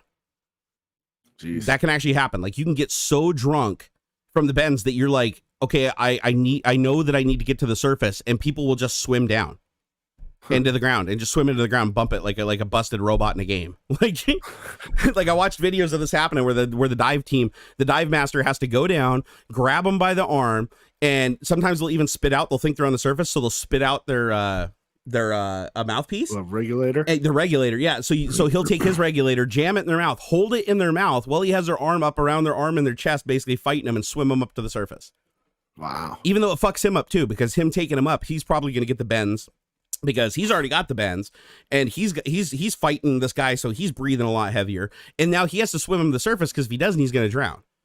So now both of them have to get the bends, which means they both pop the water, and they have to get him into a decompression chamber somewhere. Yikes. So it's like scuba diving is a scary thing. It's not like when I went into it, I think I paid like $400 or $500 for the class to get certified so that I could go and do it. Yeah. And like by the time we got to the dive day, I was excited, but I was scared, man. Like after all the shit we went through in the swimming pool, and I had my ear, I had like an ear sinus thing going on one day, so it felt like people were stabbing me in my brain when I was going up and down in the water. And so I had to take Sudafed to like clear it. And then I went and swam with Sudafed. The Sudafed wore off 3 hours later. And during my last dive coming up, I couldn't come up because it was stinging so bad. So I had to keep coming up, going down, coming up. Luckily I had enough air, but I was like coming up, going down, like slowly trying to equalize my ear pressure so that I get up the surface. Cause if I just swam up, I would have blown my eardrum out. Yeah. So try not, I don't want to scare everybody away from scuba diving, because it is a magical experience. Like I would say it's probably one of the top 5 experiences I've had in my life. But I never went back, so that should tell you something. like I was actually certified. I was past all the expensive stuff. My friends were certified, and they were diving like every weekend. And I was like, nah, I'm good. I'm good. It's a once in a lifetime thing. Hold on, super chats down here. What else we got here? Joe Taji, thank you for the 5 bits. He said, he was talking about that apnea trainer thing. I'll have to check that out.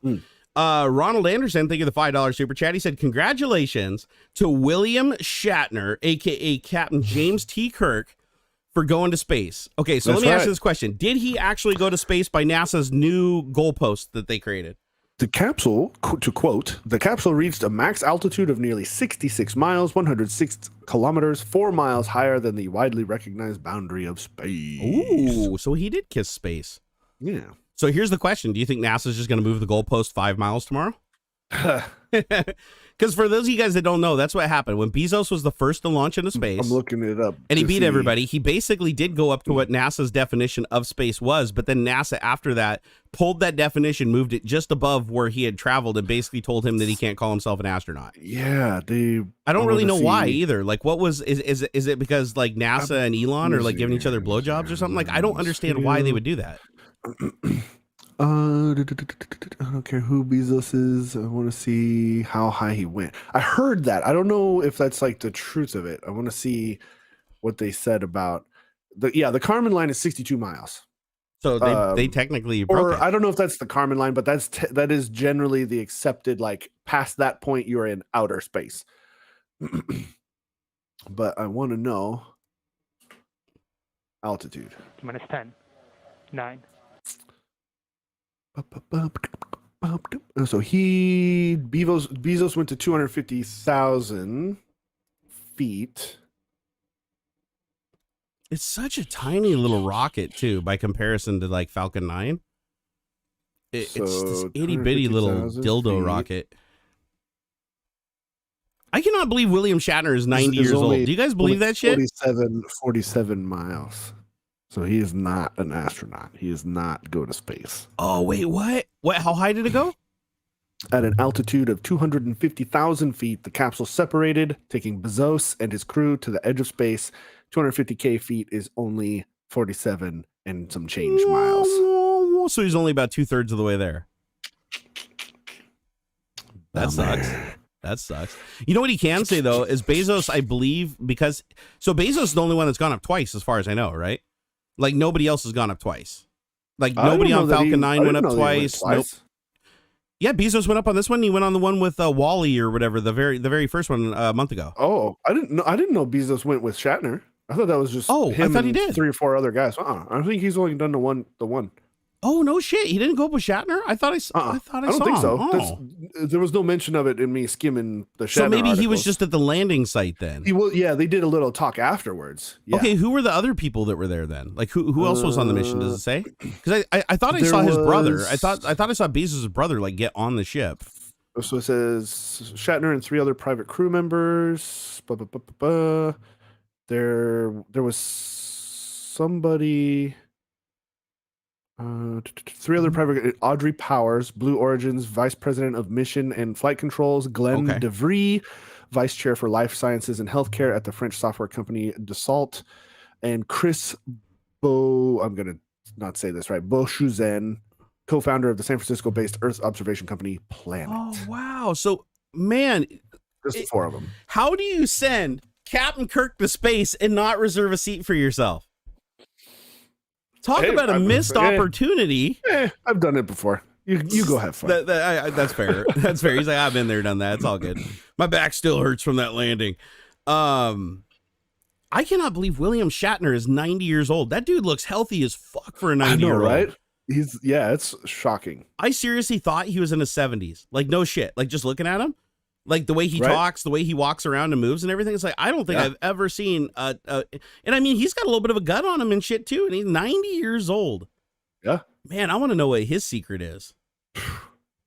That I would never would have guessed that in a million years. Cloned blood or something. And not only that, but like when he speaks and shit, it's like he's all there. He doesn't seem slow. He doesn't seem like worn out. He seems very... I just can't believe they put a 90-year-old person on a fucking rocket and took him to space. That's wild. And this is a cool one too, because it's not like the airplane one where they make those like hyperbolic sort of dives and stuff. Yeah. They were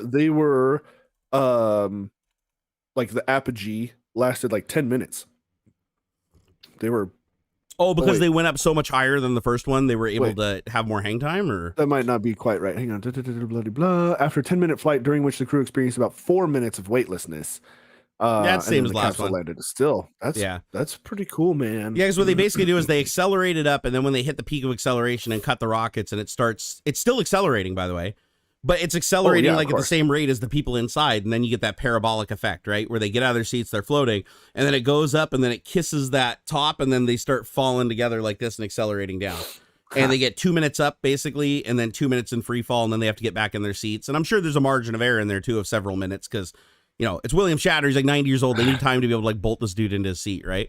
Yeah. But then it just falls. It just free falls for a ton of time, and then it fires the rocket as it gets closer. It fires the chutes, slows itself down, and then just like the Soyuz, right before it gets to the ground, it fires like an airbag, like an explosion that cushions them right before they land. It looks violent as fuck though. Like I can't imagine like watching this is like a smooth ride. Like, I kind of want to know, because they don't really talk about it. I don't know if it's because Bezos is like, don't talk about how fucking rough of a ride this is. Right. But how could it not be? I mean, the capsule's falling, I think, what is it, 15 feet a second or something like that? It's like as it's coming down for its approach, and then right before it hits the ground, they fire this like pyro load that just like creates a cushion of air for it to bash into. And I know that everybody that's flown on the Russian Soyuz, they all say that, holy shit, it's like literally getting rear-ended by a car when that thing fires. Huh. So, but then again, I think this is lighter weight and smaller. Well, no, this isn't smaller than the Soyuz. This thing's fucking huge. The Soyuz is like super cramped and packed. I'd like to see what a Russian Soyuz looks like next to this, like size comparison.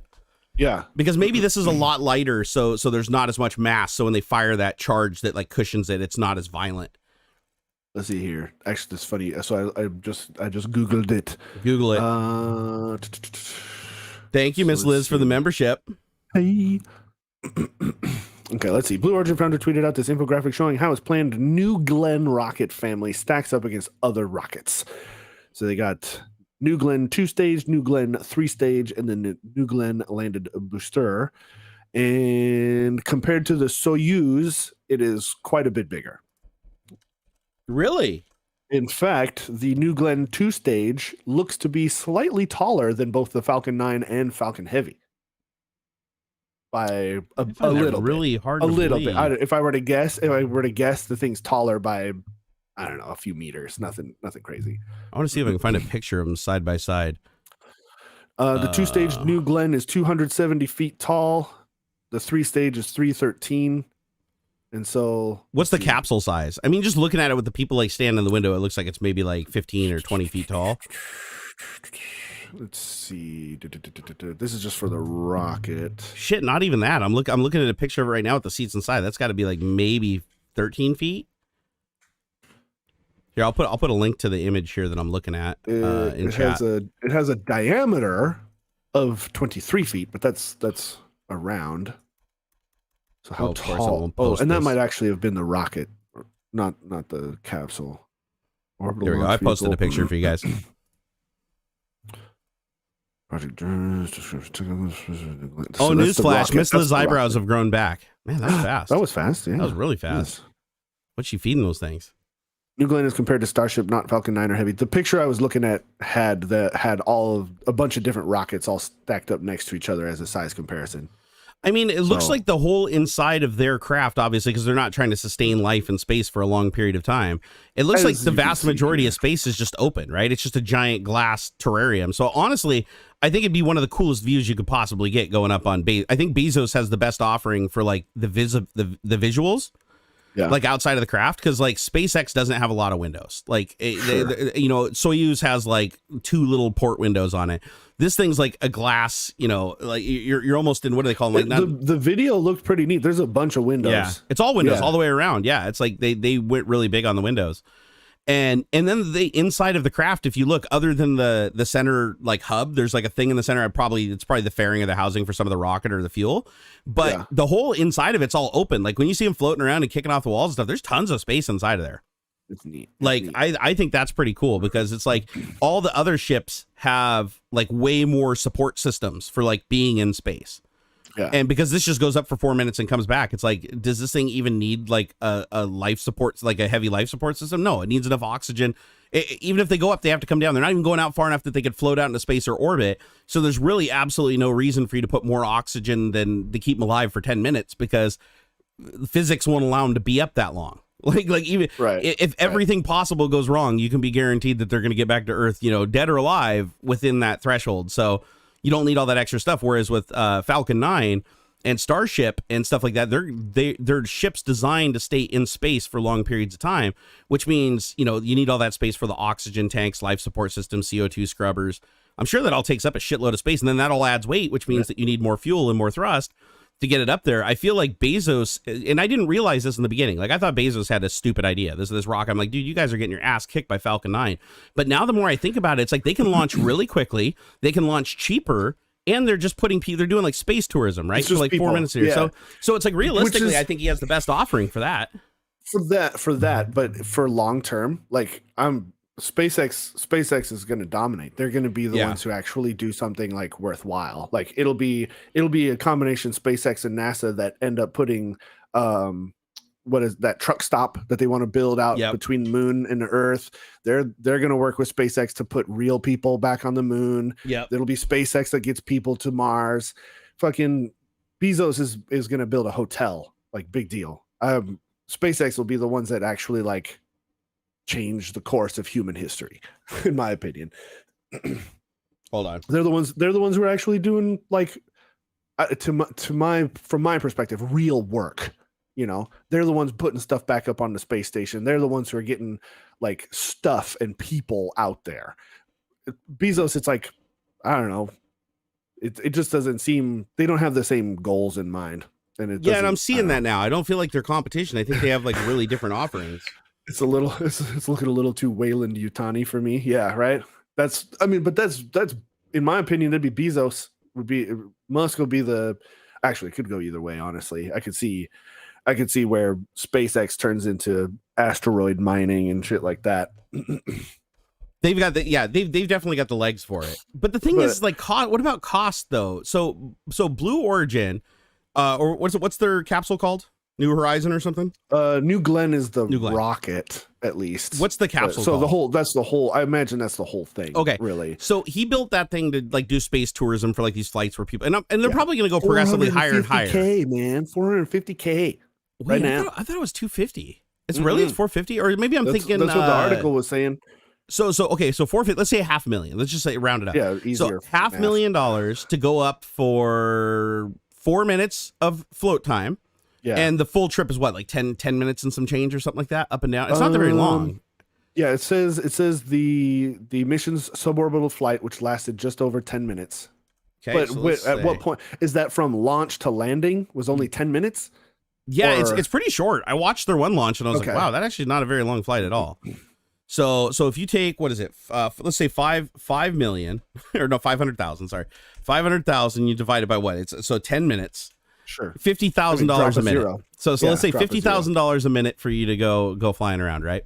Yeah, actually, I like how you just did the math in your head. I opened up a calculator. It was factor of 10, so you could just drop 0. You're smart. You're smart, man. 1 0 is easy. You start messing with 3 or 4 of them, and I get mixed up. So now let's look at our buddy Richard Branson and Virgin Galactic.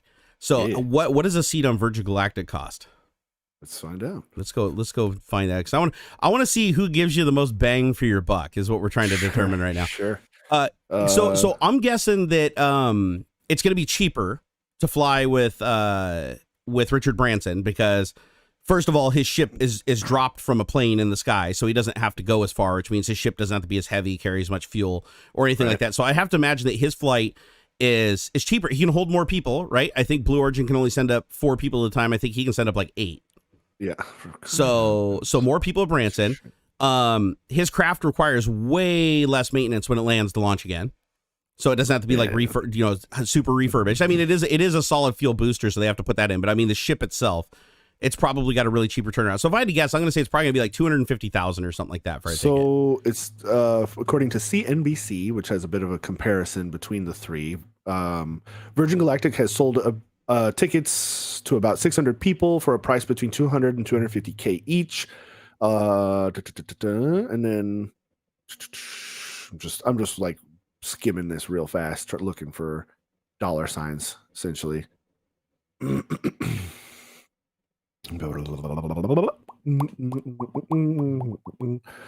see. SpaceX recently entered the orbital tourism, blah blah blah, launched and returned to NASA, blah blah blah. So I'm guessing because it's so hard to find, they must not be selling tickets yet. So it looks like NASA. It costs NASA $350K for a 10-day mission to the ISS. But that's a little different. That's not. Wait, how much? Status. It says, in addition to launch costs, a 10-day mission to the ISS would rack up a $350K bill with NASA. Under the agency's cost structure unveiled last year, NASA gets about $35K a night per person as compensation for the agency's services. Is that just for ISS, or does that include putting them up there? That in addition to launch costs. Got it. Okay, so I was going to say, dude, that is like dirt cheap. Like nobody can compete with that. So you'd have to pay for the launch or whatever, your part of the launch, and then it's $35K a day. Wow. To be up on the ISS. All right. So how much is a flight? Theoretically, I don't think that's like, I can just sign up and go. I think that's obviously like they're spitballing this. Okay, I found it. So it's $250,000 a seat on Virgin Galactic. Okay. So I don't know how long the flight is, but I do know that it's longer than Bezos because they actually, go up and stage off of a plane, then launch. It's a much bigger parabolic curve too. They don't go up like a little spaceship. Yeah. So and they glide back to the ground. So I'm guessing their flight is probably going to be double, like 20 minutes or so.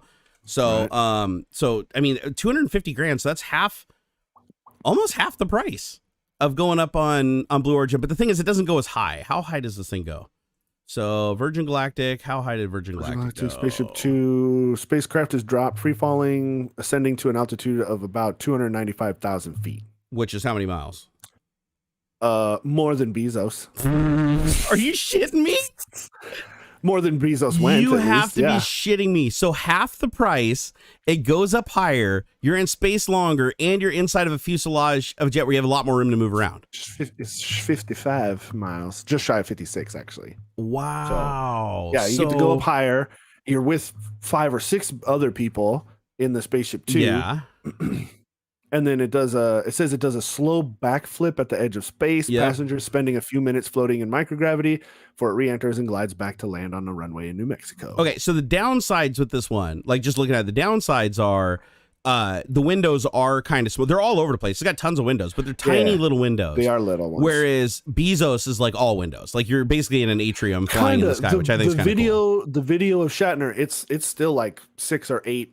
But they're fairly large. I mean, it looked like it was pretty big. Like you could press your face against it and not see the edges of the window. Yeah. They were pretty hefty. But so I imagine there's only 4. Like 4 was like probably the maximum for that capsule. Actually, this looks pretty badass. Here, let me post this picture right here. I think this is like a 3D rendering of the inside of Virgin Galactic.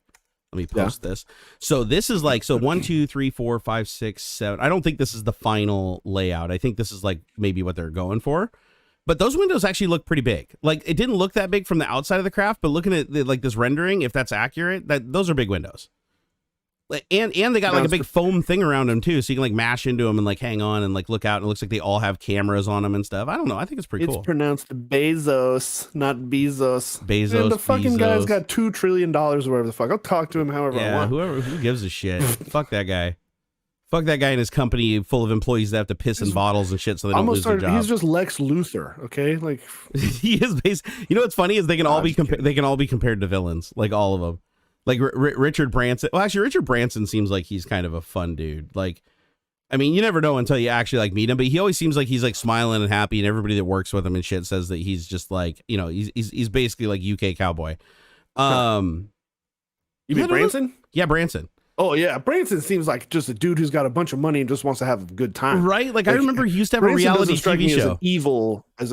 Branson doesn't strike me as an evil rich guy. No, he's just I've made my money and I'm gonna just goof off now. Yeah, did you ever see there was a reality TV show where it was like Branson's Island or something? This is way a long time ago. This is before my son was even born. No way. And he used to just bring like as a part of this reality TV show, he'd bring random people every episode to his island, and they would just do crazy shit that those people would never be able to do.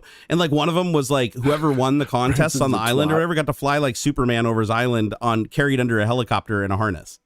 Yeah. So you literally were like, and this is something that I guess he did all the time that he really liked, is you don't see the helicopter because you're looking down and out, and the helicopter's got a cable connected to you up above, and the helicopter just flies everywhere you tell it to, and you put your arms out, and you're like flying like Superman. And I was like, dude, that is some eccentric ass shit. But you know what? I can dig it. So I posted a picture of him sticking his body out one of the portholes on the thing, and they don't look that big. Those windows, like that rendering was way too generous. Like the actual windows that are on it are way smaller. Like if you look at the window next to him in that picture. So I think that there's there's still a benefit to flying. So if you fly on Blue Origin, you get bigger windows. So if your goal of going up there is to be weightless for a little while and be able to look at the Earth and like all of its glory, then I think he gives the best view. So I think he wins for view out of all of them, by hands down. But I think he falls short on everything else. He doesn't go up as high. He's not in flight time as long. Not as big of an area to move around in is Virgin. Like the Virgin Galactic is like a fuselage of a freaking like 737. Like you could literally kick off and like, you know, coast to the other end of that thing, which I think would be something really cool that you wouldn't be able to do on Blue Origin. I also think the flight would be more interesting. Like me personally, because it's like you're doing backflips and shit and seeing like the fairings and stuff out the windows and stuff moving around and then gliding in for a landing. So you have more time in the air as you're coming down, seeing the Earth get closer and closer and closer instead of just like free falling into it like a rock. I don't know. I think that I don't feel like Jeff Bezos has like the best offering, especially the price point.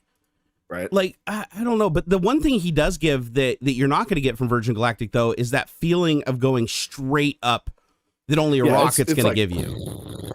Yeah, you're gonna get you're gonna get that massive like shoved in your seat raw G-force experience that astronauts get. Whereas in Virgin Galactic, they do arc up at a pretty steep angle when they're going up into space, but it's a much shorter burn And I don't think they accelerate anywhere near to as fast as Blue Origin's going at their apex or whatever apogee. So I don't know. Which would you fly on? Like if you had the option and they were the exact same price, which one would you fly on? Would you rather go for the bragging rights of being higher, or the experience of like just a rocket with those huge windows looking out the windows and just the rocket kicking it out? I think it would be more fun to do Branson. The fly up on the 737, it drops. You're in the cool like rocket ship kind of thing, and it, and then yeah, it's like you still get a bit of that hyperbolic sort of like microgravity feel, and then yeah, the coming back down I think would be cool. And then people aren't making jokes about you riding a dick to space or anything. I would say even if you, because like I bet in the Spaceship Two or whatever, like you probably can't unbuckle, and float around. I bet. I still think that would be okay. Like I got my cool. I imagine every seat it has at least its own, because it's got all those bubble windows everywhere. Yeah. So you probably have at least your own. Not to mention like, being able to look all around and stuff. I just think it'd be cooler. I think it'd be a lot more fun. I feel the same way, but I bet you we both agree that if for similar money or even a little bit more, you could go on SpaceX and actually do an orbit of the planet. That hands down wins over everything. Then you're 100% in space. You orbit the planet and you come back and you get the sensation of a rocket and all that. Yeah, like and they got the cupola. I forgot they got the cupola. If you could do one loop of the planet that would be. I would like. That would be amazing. Dude, I take back what I said earlier. Remember I said Virgin I said that I felt like Blue Origin had the best view with their big windows?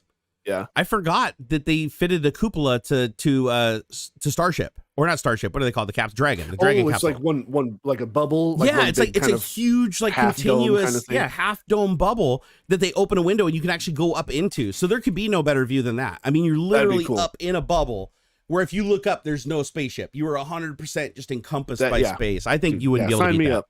Yeah, that's cool. And it's a cooler ship with a cooler interior, more buttons, knobs, and you feel more like you were Star Trekking it up. Thing.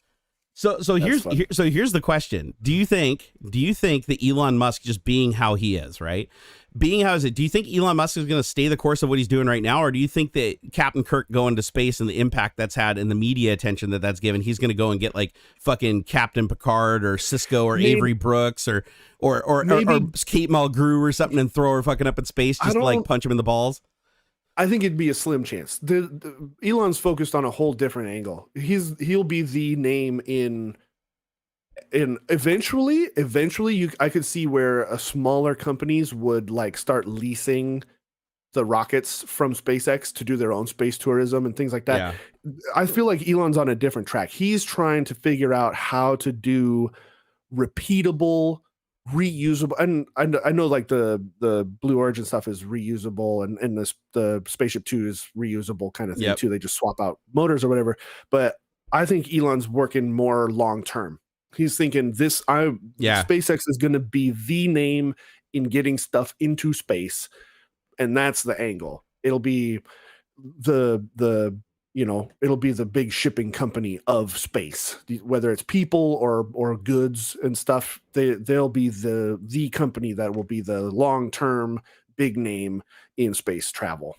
I think that's uncontested. Like SpaceX is so far ahead of the competition in being like not just tourism, but like a usable platform that rivals anything NASA has. Yeah, like Luke-wise, actual space exploration. Like they will be the ones who build like a real Starship. Yeah, you're literally talking about the company that basically won out the bid to land on the moon and like build a colony on the moon. Huge.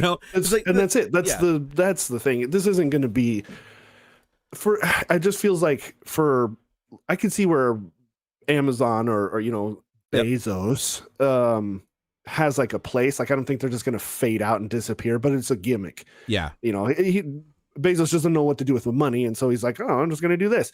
Where like, I feel like SpaceX actually has a long-term plan. That's the idea. I also kind of feel like Elon is afraid of his own technology. Like I get the distinct impression that like with all the successful flights and everything like him, it's like Richard Branson got and rode his thing up. Right. Yeah. It's like Bezos rode his thing up. And Elon is like not even in the cards yet, like not even no date, nothing like that. I feel like in the back of his head, he's a statistical guy where he's like, oh, there's still like a 1 in 100 chance that it could blow up and I could die. I'm not going to do it because I got other shit I got to do first. Right. But he's not risk averse. I mean, the guy literally wrecked a McLaren F1 or whatever. I mean, like the dude drove like a $30 million car and destroyed it. Like, plus, I mean, not just that, but like put every penny that he had into like the 3 companies he was trying to keep afloat. Right. I don't feel like he would shy away from risk. He sold PayPal. I think that was his thing. And then he literally put every penny into SpaceX, Tesla, and Boring, I think. Something like that. That's funny thing is everybody thinks he started Tesla. No, he like came in and picked up Tesla. Tesla was not bought Tesla. He did not create Tesla. That's not his baby. That's not his car. He bought the company. A smart move. It was he knew massively where that was going and blew it up. Like, to be fair, it wouldn't be what it is today without him. Like that's 100% in his court. Like before he came along, they were building this. Remember the original Roadster? Yeah, it's like he finished out the Roadster project, which was a huge failure, and he only just narrowly recovered from that. But even before that, they were building. I can't remember what the name of the car was before it was Tesla. They were building this like really weird looking Lotus like knockoff electric car that was like really poorly done, but he saw it and just fell in love. And that's what he started moving his way into the company. And I think he started as an investor and then he like grew his way up through the ranks. But it's like everybody thinks that he like that he created that. And it's like, no, he bought into that. That was a bought venture, but a huge successful one that made him so much money that he was able to continue. I mean, SpaceX wouldn't be possible without Tesla. Right. Like because SpaceX just isn't profitable enough, and there's so much money sunk into it through investors and stuff. It's like he needs the capital from SpaceX, he needs the capital from Boring Company, he needs the capital from all of his ventures to do it.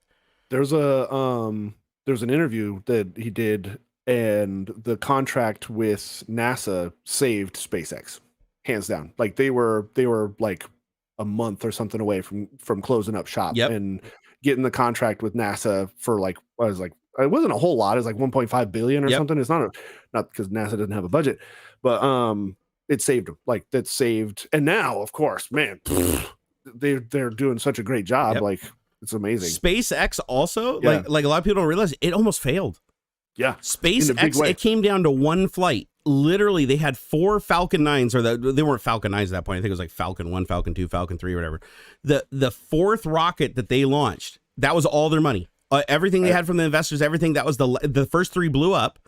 That last one was their final shot. Like that was digging into the coffers. Investors were already, fuck it, we're pulling out. And if you watch the video, Elon is literally like flush in the face, like having a heart attack as this thing's launching. And it goes up and it comes back and lands successfully. And it was that moment right there. He like all the pressure came off him and he got all of his second round funding. If that had failed, they said that they did not have the resources, no matter how they redid the numbers, they did not have the resources for a 5th attempt. Man. So it was like he bet the entire farm, on that one flight. Hey, and that's it. He's willing to do it, man. He'll roll the dice, right? He'll roll the dice. That's not a big fan of the dude as a person, but I'm a big fan of like what he's achieved. Super weird. Like what little we've seen as him as a human being is very questionable. Yeah, it's like most wealthy people are eccentric, but he's like a different category of eccentric. Like he's in his own little world of eccentricity. Yorkshire Techie, thank you for the £5, man. We appreciate it. We love getting the pounds over here.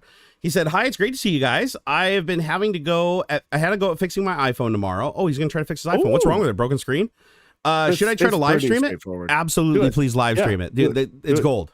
This shit like that is gold. People like watching people like either break their shit really, really badly or fix it.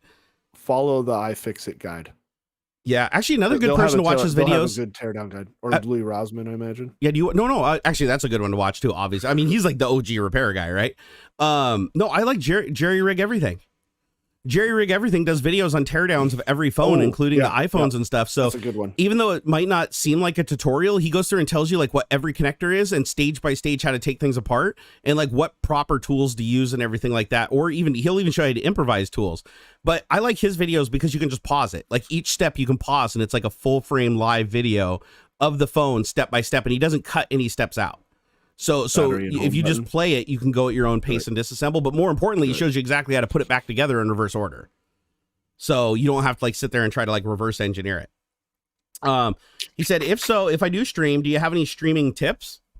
I mean, if you're doing a disassembly of a phone, top down camera. Yep. So definitely, rig up a tripod, or even if you have to tape it to the ceiling and zoom it in, just get a camera so down on your surface so you can clearly see and get it zoomed in so that the phone takes up 2/3 of the screen, so that you have a little room to move around, but it's close enough that people can see what's going on. Another thing I would recommend is if you have a secondary camera, you could set it up as a face cam, like a wider face cam. And then what you could do is just switch between them during the stream. So when you want to address the audience, you look into the camera, talk to them. When you're digging on the phone and messing with it, you switch to the other camera looking down. That's usually a pretty picture too. Yeah. That's how, picture I used works. to do the build streams. Yeah. And I recommend just using OBS Studio. Don't use Streamlabs OBS. Don't use anything super fake. Just get yourself OBS Studio, plain Jane, fire it up, throw in your stream key, create a scene, you're done. Honest to goodness, when I first started streaming for Puget, I didn't even have a microphone. Yeah, I had the one top down looking at my bench, and I was holding parts up to the camera and typing them into the chat with music playing. Like, so don't feel like it's got to be super cool right off the bat. Just do it. Dude, I've been enjoying these like little Rode wireless Go mics. These things are pretty nice.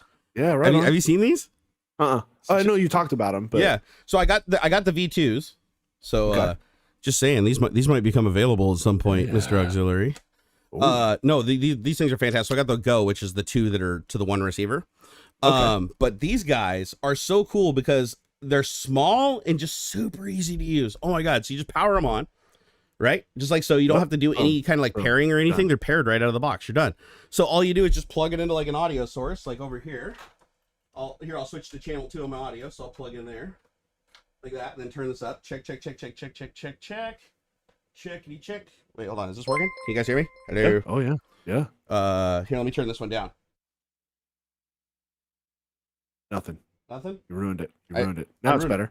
Wait, yeah, you're good now. No, but that's the wrong mic. Why is this one? It is the wrong mic because now you sound like you're far away. Check. No, it's registering. Nope, that's not it. So do I have this muted? Hold on. Probably.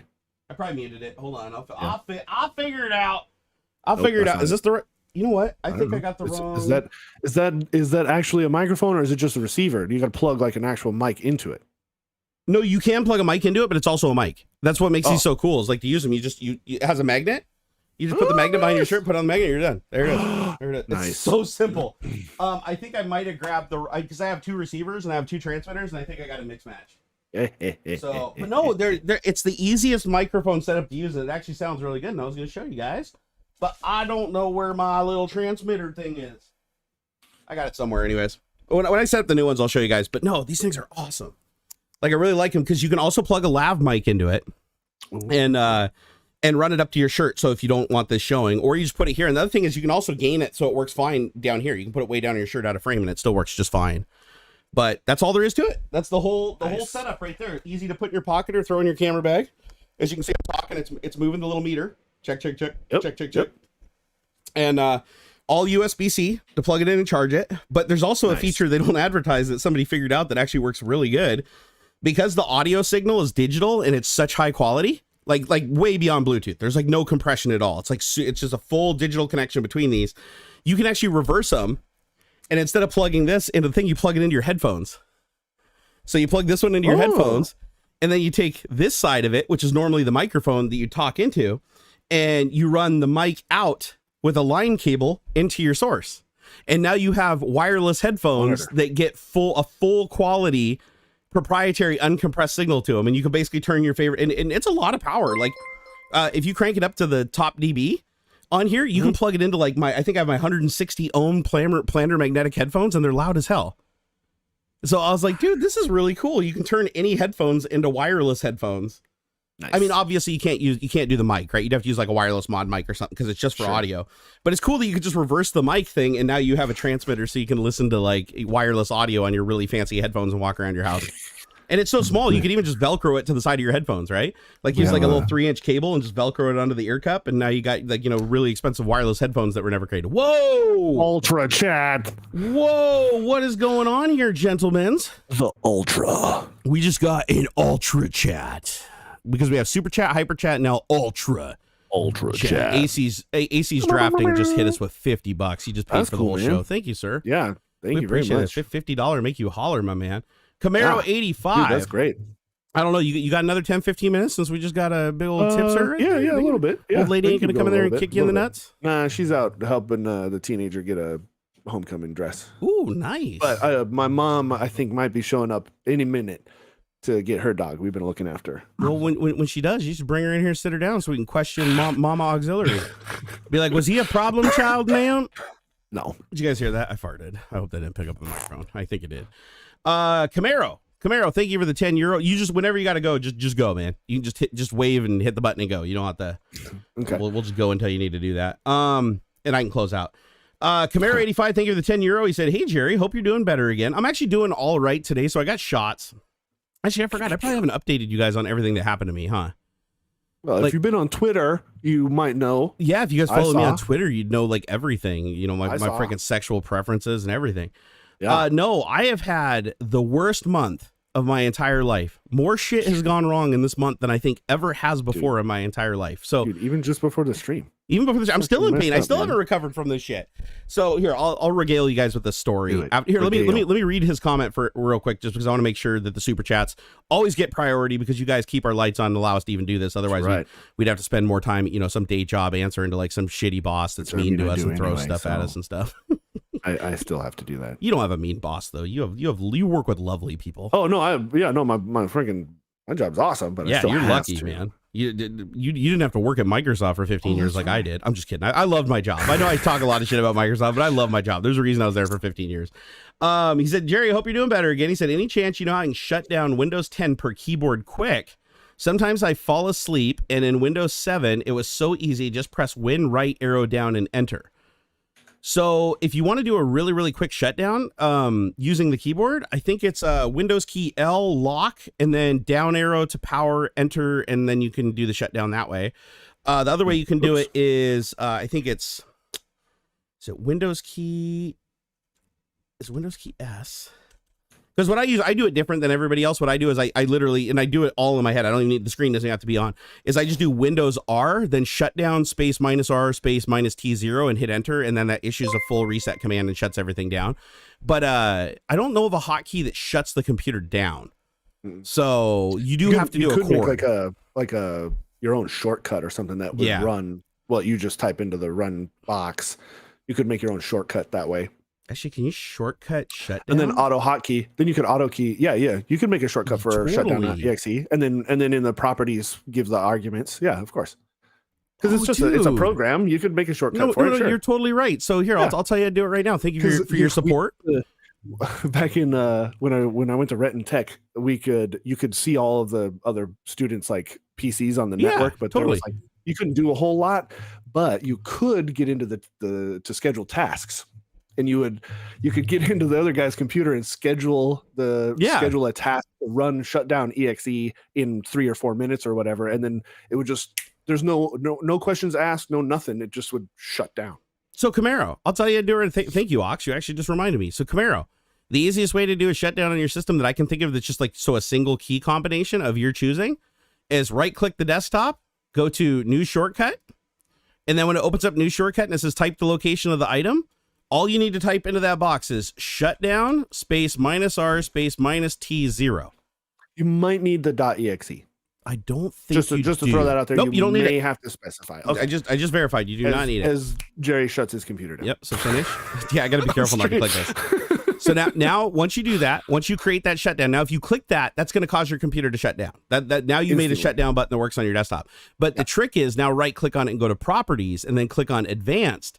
Or sorry, not advanced. Where is it? Let's see. Options. It's been a while since I've done this. Should be just properties right there. It's under general. Sorry. So you click on properties, then click on the general tab, then click on advanced under general, and you should be able to do a hotkey. Oh no, not hotkey. What the fuck am I doing here?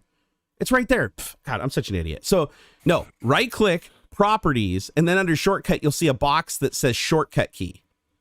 So click on the box. It'll say none. By default, it says none. Click on that box and then pick a key that you want to do for shutdown. Like in my case, let's say I want to do Alt Control Shift Q.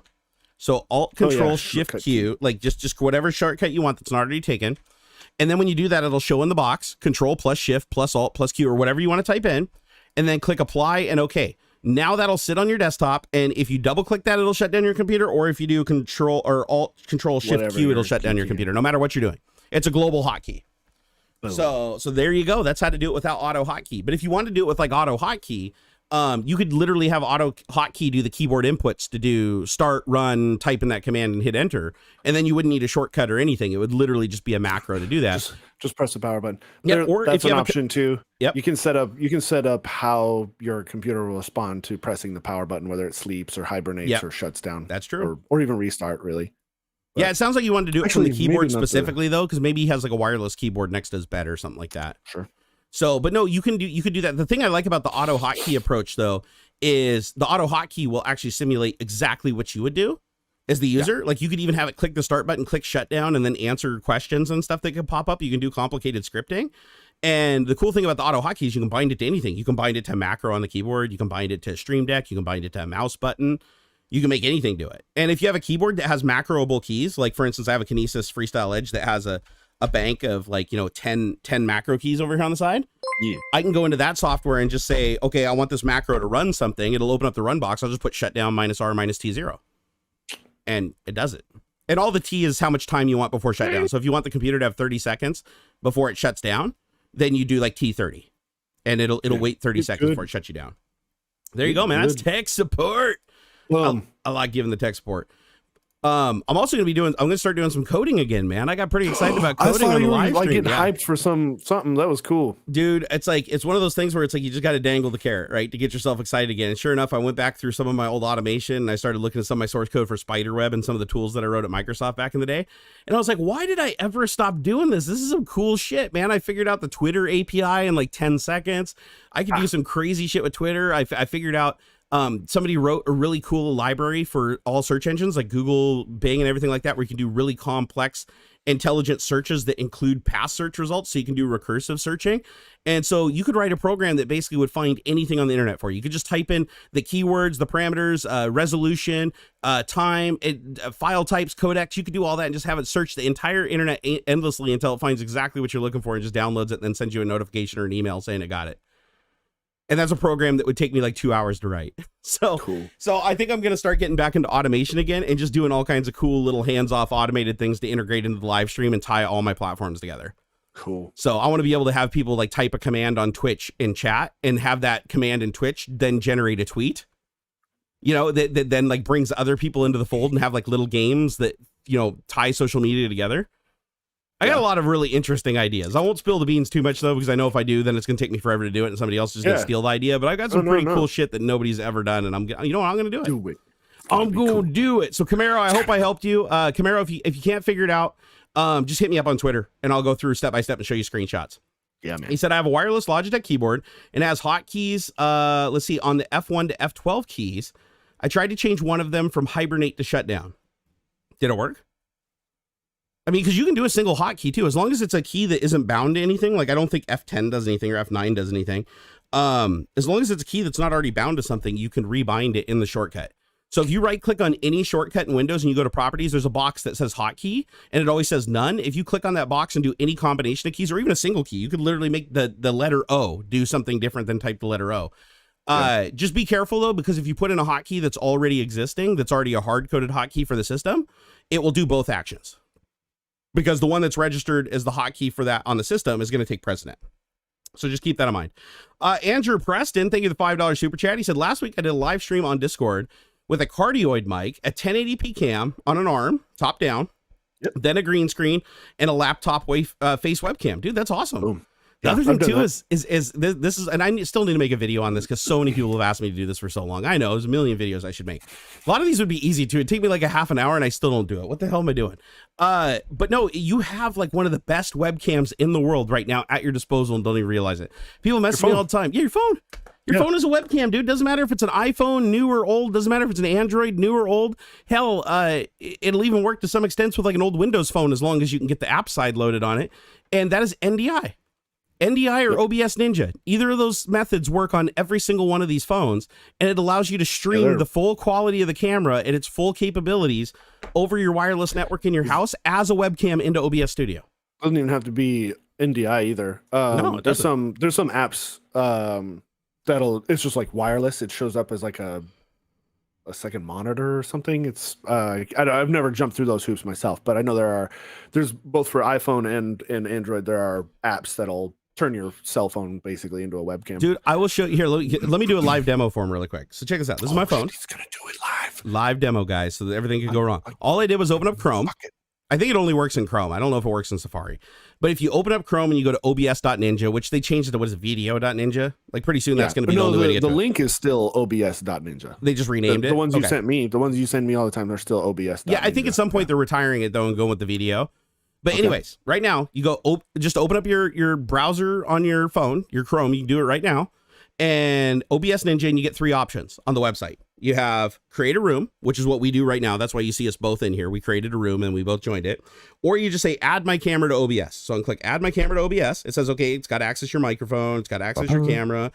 And it says, okay, what do you want for the video source? Do you want the front camera? Do you want the back camera? What do you want for the audio source? Do you want the bottom microphone, the front microphone? You can select it all.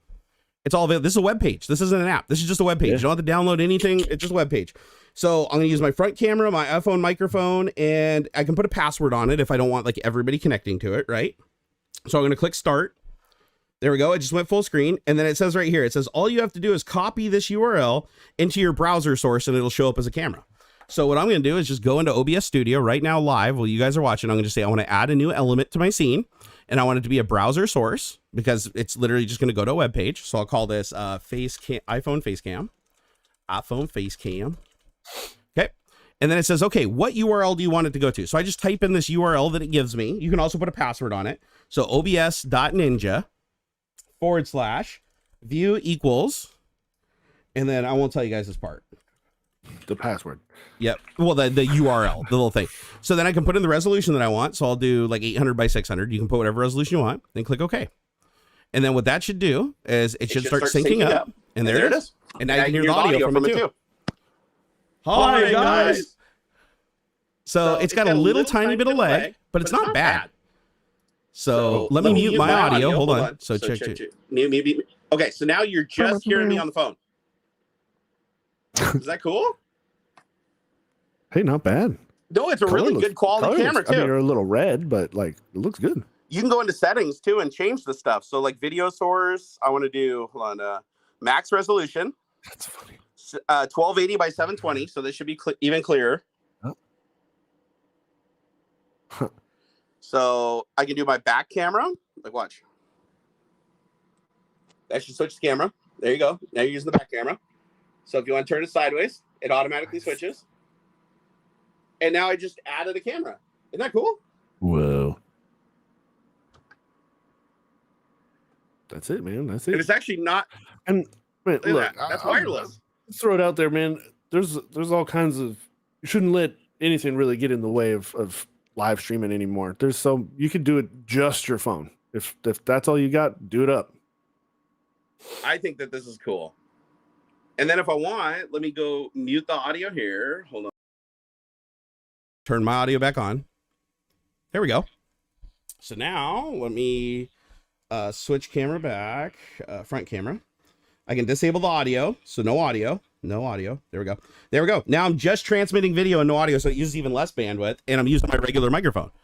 So you can see there's probably a little bit of a sync issue because, you can obviously see the delay between this microphone and the wireless video feed, but it's not terrible. Like I could just add a delay and that would fix it. I mean, but to be able to do that, like, so now you don't need a webcam. You just charge up your phone, put it on charger, and then set it over on your, on whatever your little makeshift stand is, push something against it. And then you've got, if I wanted to, I could even just make this my primary camera now if I wanted to and resize it. And there you go. Now I'm using my iPhone. This is just an iPhone, no app. This is iPhone using OBS Ninja through Chrome. So you just open Chrome, go to obs.ninja, create the camera. You can put a password on it so people that are like, scanning ports and stuff don't just like land on your camera and start like intercepting the video. But this is the easiest way to do it. If you want to do a live stream, you don't want to pay for a webcam. It's like you got a badass camera built into your phone that you can use for this. And you can still in OBS add all the filters and stuff to it. So if I wanted to, I can right click on this and say, okay, I want to go to filters, transform. Go to, wait, is it transform or is it filters? It's filters. Yep. So go under filters. That's right. So check this out. So like if I wanted to, here, I'll even crop it. So like if I want to get like that light glare out of there and I want to just do this, I can go down, hold down Alt and drag it. And now I've cropped it because I got it at a high resolution so I can crop the shit out of it. It should look good. or somewhat good. This is also the front facing camera, which isn't the best camera on the phone, right? But check this out. I can come in here now and say, change the contrast. So if I want, I can mess with the contrast. I can change the saturation. If I want to oversaturate myself, I can come in here and change what is, oh, are you muted? Oh shit, I did mute you. No, you find out. Sorry, you were muted. I'm sorry. Don't hurt me. I'm sorry. But anyways, you can come in and change all this stuff, right? Like if you want to desaturate the image, bring the brightness down, play with these settings, get however you want, you can. And you can tune all this like right through your phone. You're watching me right now on an iPhone front phone. So, and you can walk around your house like if you wanted to. And if you enable audio on the phone, instead of using a microphone like this, then you can walk around your house with the phone and the audio follows you for as long as it's connected to your wireless network. So you can go out to your garage, you can go outside and walk around your house. I mean, a lot of people don't realize this. They're out buying like really expensive webcams and stuff, which are stupid expensive right now. Yeah, it's super weird. Yeah, like, you could just be doing this. C920s, people are trying to get like $100 for them. Yep. It's just, and this is honestly a way better solution. And if you do NDI, you can even do higher quality. Keep in mind, this is all like, being internet broadcasted. But you could, go through and use NDI, which requires you to download an app. I think they charge like $9 for it now, unfortunately, though. But if you download the app and you set up on your phone for an NDI stream, then you get like this way more bandwidth over your local network. And it looks amazing. It absolutely looks stunning. Hey, Robert Settles, thank you for the $5 super chat. We appreciate that. NC Fade's like, fuck iPhones. Dude, actually, iPhones are kicking ass. They're doing all right. They're like, I know that there's a lot of Team Android guys. Trust me, I'd actually like to get on board with that myself at some point. But the iPhone 13 cameras are like legendary next level. I was going to go to Android until I saw the cameras on the iPhone 13, and I was like, nope. As much as I use cameras and I rely on cameras for stuff, no fucking way, man. The camera on the iPhone 13 is God mode. It's God tier, brother. I don't know, man. We'll see. Dude, I've watched so many videos, even of Android freaks. Over and over. What's that? I mean, it's just leapfrogs every time. It is true. It is true. Like I have a Note 10, and I take better pictures than my lady who's got an iPhone 12 Pro. Well, what app are you using to take the pictures, though? The built-in camera app. Oh, is she using the built-in too on the iPhone? For both of them, yeah. Well, download Filmic Pro on that bad boy. Yeah, if I want to drop some money, and then I could do the same, and I'd probably still make better pictures than her. What's crazy though is the new iPhone 13 Pro Max. And again, I'm actually critical of Apple and their spying shit and all their stuff that they're doing, and that fucking CSAM detection really pissed me off. I'm glad they rolled that back. But the one thing is their image processing shit that's like built into the processor and built for that processor is like next level. Good. That's the thing. Like, and especially the video. Like Apple kills video. Really good. Man, it's amazing. They do.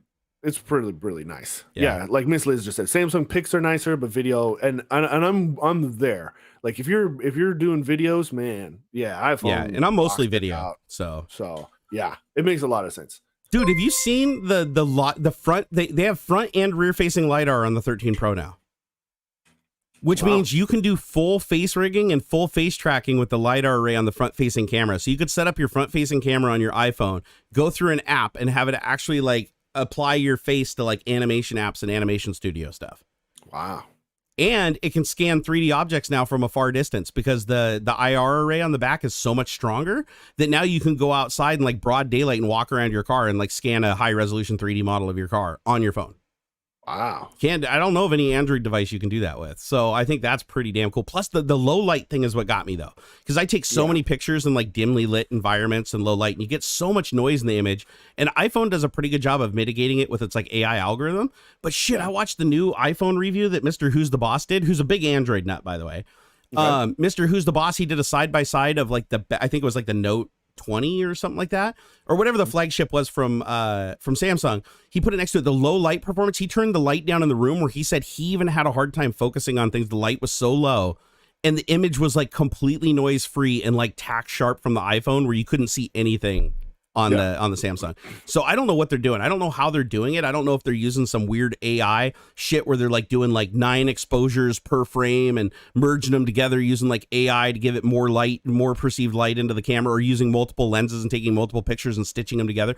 I have no idea, but it's got to be some software trickery because the hardware itself, as advertised, should not be capable of producing what you see. but it looks so good. It doesn't look overly beautified. It's not like, remember when the iPhone 11 first came out and they had that beauty filter on by default that they had to like turn off because so many people complained? Yeah, I'm like looking at myself. I'm like, why do I look like a doll? Like on the front facing camera, it made everybody look like overly smooth and porcelain, and nobody liked it. So they ended up releasing an update that disabled it. But now it looks good. Like on the iPhone 13 Pro. Oh, and it does what is it? Cinema Raw. So if you want to shoot so it can do 4K 60 frames per second Cinema Raw. Cool. Which is, I mean, you need the terabyte version of the phone, honestly, to store more than like 5 minutes. But if you want to shoot like absolutely, like if you got a lot of light in your room and you want to shoot like uncompressed, pure digital representation of data that you can do, that you can apply not gamma curves, what they call LUTs. The light and stuff, and do like professional saturation stuff, make it look like a cinema camera. You can do that with the Pro 13. So I'm thinking about it. The only thing that's stopping me right now, because I can trade in my phone. I checked. I can trade in my phone for $500 towards it. So that'd knock it down to about $1,000. Isn't that ridiculous? But I was looking at it. I was like, this would be awesome because my phone battery is like getting kind of long in the tooth. So it's time to upgrade. But I was like, man, this 13 is amazing in every way. But the only reason I don't want to buy it is because with the stuff going on in the UK, with the USB-C connector. The USB-C stuff, yeah. Well, I got to check my messages really quick here.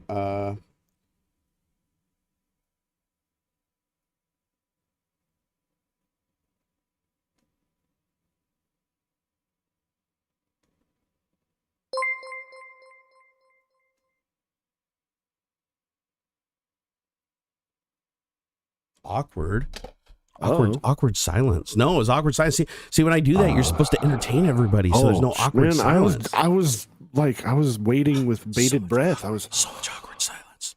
Oh, hold on. Harry PM said it's ProRes HQ 400 megabits per second, not RAW, 10 to 12 bit, only RAW, 12-bit DNG photos. Okay, so not quite, but still pretty damn impressive for a phone. You'd have to admit. Distinction to make. I mean, we don't want to spread misinformation, obviously. Right. Robert Settles, thank you for the $5 super chat. AC's drafting just threw another $20 down. So now he has a super chat, a hyper chat, but he already did the ultra chat. So now he's hat trick, man. Dude, hat tricked us. Paid for the whole show. Everybody, please thank AC's drafting in chat. Please thank him. He was the big brawler, hauler, shot caller, 20-inch blades on the Impala, throwing down them singles, lots of them. And we want to thank him for that because it allows us to do this, and we really do appreciate it. And plus, YouTube ends up taking like 40% of it anyway. So, it's nice that there's some left over afterwards, So thank you so much for being a baller. We appreciate it.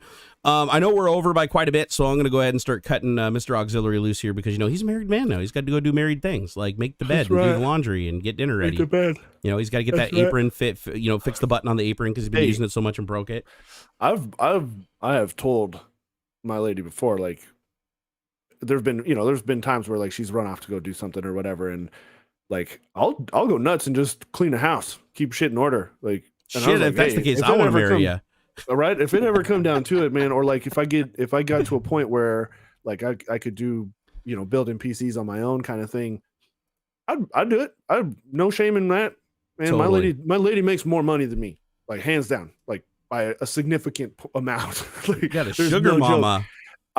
It does not make me feel less than. I fill in other ways. Like, I'm not interested. She wants to put that kind of effort into that. Like, we don't have to. She sat down and showed me the books. She didn't have to. She wants to. You didn't sign the prenup, did you? No, there's none of that. I'm just kidding. Because it would be solely to her benefit. Like, I'm just joking. No, but like, it is a totally, yeah. Oh, dude, AC's drafting just dropped another 10, so he's hit every ring. Super chat, was it super chat, hyper chat, and ultra chat. Ultra chat. All the chats all the time. Where's the echo? We need the echo filter on the ultra chat. We do effects in mouth. Dude, that's awesome. Oh, hey, right before you go, though, we probably should touch on it just because on the topic. What's up with this Lucy mission? I know nothing about it. I know somebody talked about it earlier. What's the deal? I stumbled across it myself. I guess they're sending something out to look at asteroids around Jupiter for 12 years. Whoa, wow, this is a 12-year mission? Damn. Fucking mission. Yeah, long mission. So when does that launch? So, today.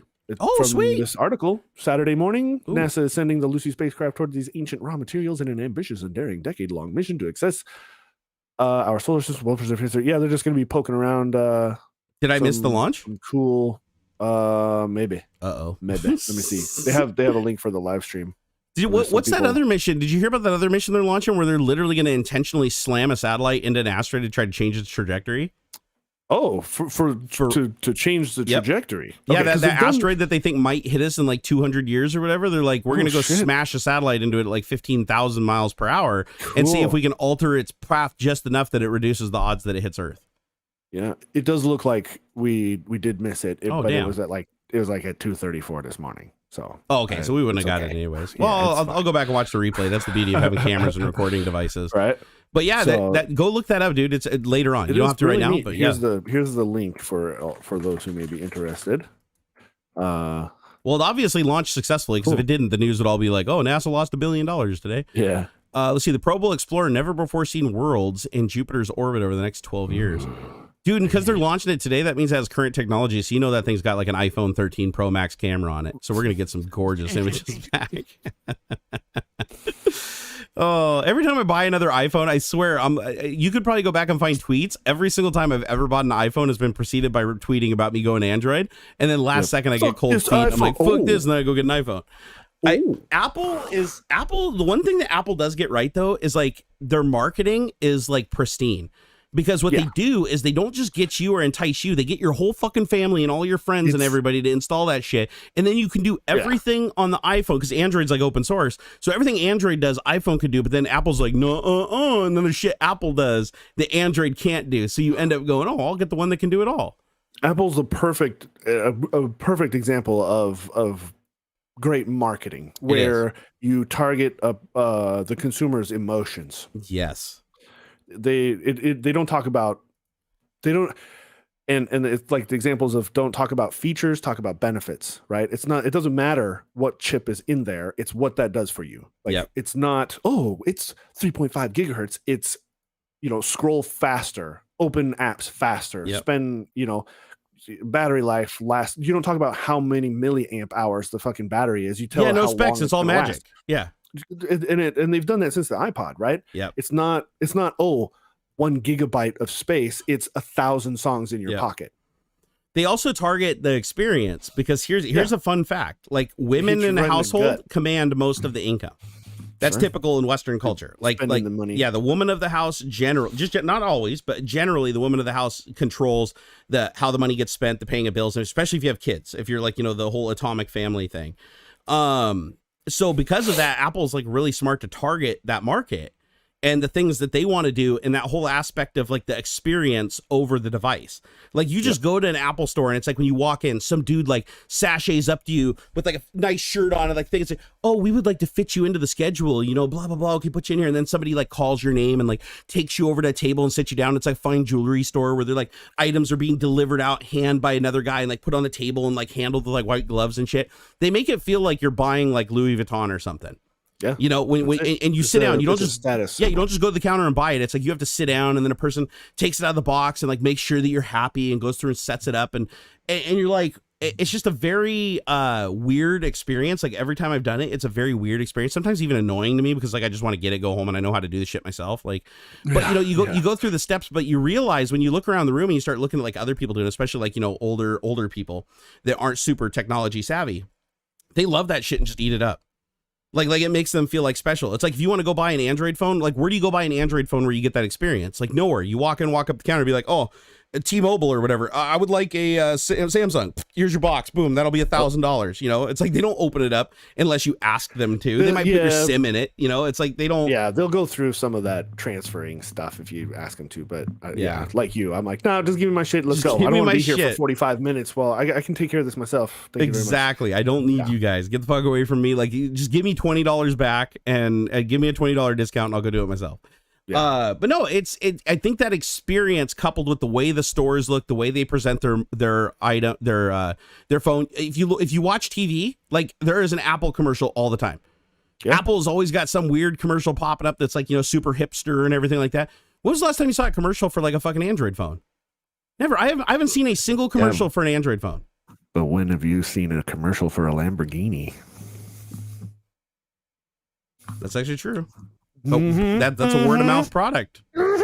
So are you saying Android is a word of mouth product? Like you got to be in the know? Yeah. Because I think that's fair. People who buy Androids aren't going to be watching TV. Yeah. Well, I mean, the truth is Android still is the top selling phone on the planet, right? It's the loser phone. Well, Samsung has more devices in more hands because they also produce a lot more of a variety of devices. There's like 12 Samsung phones out there. Yeah. So when iPhone has 4 different versions. So yeah, it's different. Yeah, I mean, for single devices. You don't see Rolex commercials either, right? Like, yeah. Apple dominates that though. For like the single device market, for like sales per device. Oh yeah. Apple dominates the shit out of that market and has for a long time. But Android's just as like volume, right? It's like there are a million different permutations of Android phones. Like you can find an Android phone that absolutely is no compromise for what you want for the money.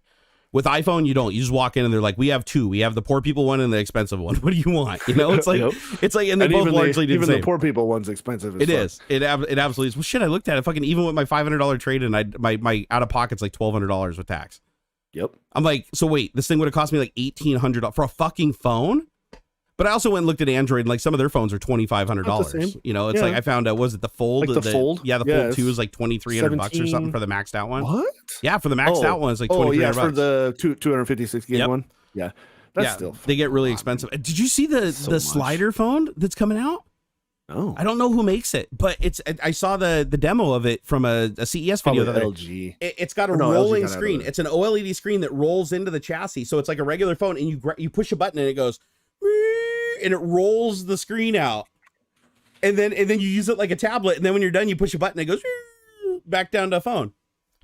It's the coolest shit I've ever seen. Like fuck folding phones. I think that's cool. The Oppo X21 2021 rollable phone. Yep, the rollable. Look up rollable TCL. Phone. There looks like there might be a couple, or this labeled differently. Let me look at the Oppo's expanding phone can grow and shrink. Now see this. Yeah, it's the X 2021. People are like, oh, foldable phones. That's the future. I go, no. Folding phones not going to be around forever. Folding is a gimmick. It's a first step toward this sort of technology. Yeah. Where, like you just said, you go, and now I have a tablet. Now I have a phone. The foldy thing is proof of concept. This is the real tech. Is going to be stretchy phones and shit like this. Yeah, this is going to be. I find this way cooler than the folding phone, even though the folding phone way cooler. I just think it's so cool because it's like something you'd see in sci-fi. Because you're like, how do you take a screen with no crease in the center, anything like that, and just expand it to like double its width? I just think that's the coolest shit ever. I'd go and get this right now. Super cool. I don't think it's available though. I don't think you can buy it yet. Yeah, it looks like a concept. Yeah. But somebody had hands on, so it at least does what it says it's supposed to. Well, no, I saw a video of like a third party person getting to handle it and put it through its paces. And the coolest thing is when you push the button and it starts to expand in your hand, the animation on the screen expands with it. So like all the icons in the background, like the background pans out a little bit and the icons spread out a little as it's expanding. And it just gives you this really cool sci-fi looking effect that you'd think CGI. I dig it. This is where it is. This is the I want that. Where me too. Like my phone and I go, and now it's an iPad mini, you know? Like I like that. I think that this is the future, this stuff right here. Or I saw somebody, I think it was LG's Flex Screen Tech, and they're holding, it's like a sheet of paper. I saw like that. A regular 8.5. And they're not quite like in half, but they're bending it. Yeah. Like while it's showing a thing, and they're waving it back and forth. And it's just got like one like cord hanging off the edge of it. Yeah. It's nothing crazy. That'd be cool too. Like I want like an armband I can just slap onto my arm, and it's you know, my phone on my screen on my arm. Dude, the coolest thing I saw at CES was they had a car. They had like a car, like a car sitting there, and the whole front window was a what did they call it? transparent LCD flexible display that was bonded to the windshield. So when you're sitting in the car, you can actually change the color of the tint and the intensity of the tint and make it anywhere you want. A bar at the top, the whole screen. And then not only that, you could have it overlay like the speedometer, the weather, it would overlay AR that would show you where you were driving and actually like overlay the streets. Like if you moved your head around, it would like eye track you and move the screen to give you like a parallax so that you could see exactly where you need to turn and what road you need to go down. It would even highlight stuff. Like if a sign was coming up, a zoom camera would hit the sign, blow it up like 200%, and then overlay it over the sign in a bubble on the screen that you can see through. That's cool. So as you're driving down the street, shit's just getting like bigger and coming at you, and arrows are pointing this way, but you don't lose the road. You still see everything through it. It's like it's floating in front of you like a hologram. I was like, dude, that is so freaking cool. Oh my God, dude, technology is awesome. It's a good time to be alive. This is fucking cool. Yeah, I like this a lot. I want one. All right. Well, we're gonna go ahead and start wrapping stuff up, guys. Mainly because I want to go install Visual Studio and play around with some of these libraries I've been finding over on GitHub. I gotta jump on that before that spark dies, because man, I haven't been motivated for anything in a long time because I've been feeling like shit. But the other day I was like, I'm gonna have some fun with some automation and do some cool shit, because that's fun. All right, guys, we will see you again. If you guys want to see our individual streams that we do over on Twitch, all of our links are down in the video description, including David Hewlett, who unfortunately couldn't join us today because he's doing something professional. Because he's a big actor. He's a big actor. He's got to go. He's got to go where the money is. But he'll probably be back next week. We'll be back at the same time next week, 10 a.m. We're going to go back to our regular time, 10 a.m. Pacific time on Saturday here on this channel. All the other streams are done over on Twitch, so make sure you're following us on both locations, have notifications enabled. And if you guys want to talk to us like before the streams, or ask us questions about the streams, or just have some technical support that you need, throw it on over at us. Tag us at Barnacules or at AuxxZillary over on Twitter, and we'd be happy to engage with you. And we want to thank all the super chatters again. Thank you so much. You guys absolutely make it so that we can keep doing this. YouTube's doing something funky. Like viewership is less than half, not just for me, but for everybody I've been looking at and talking to. It looks like YouTube's doing nothing. So viewership's down half on every bit of content. Doesn't matter if it's live. Doesn't matter if it's thing. They're doing some weird SEO shit or whatever and writing out. So we're glad that you guys actively come looking for us in the stream, since a lot of notifications don't get sent out anymore. So thank you for everything. We will see you next week. And until next time, peace out. End stream, end. And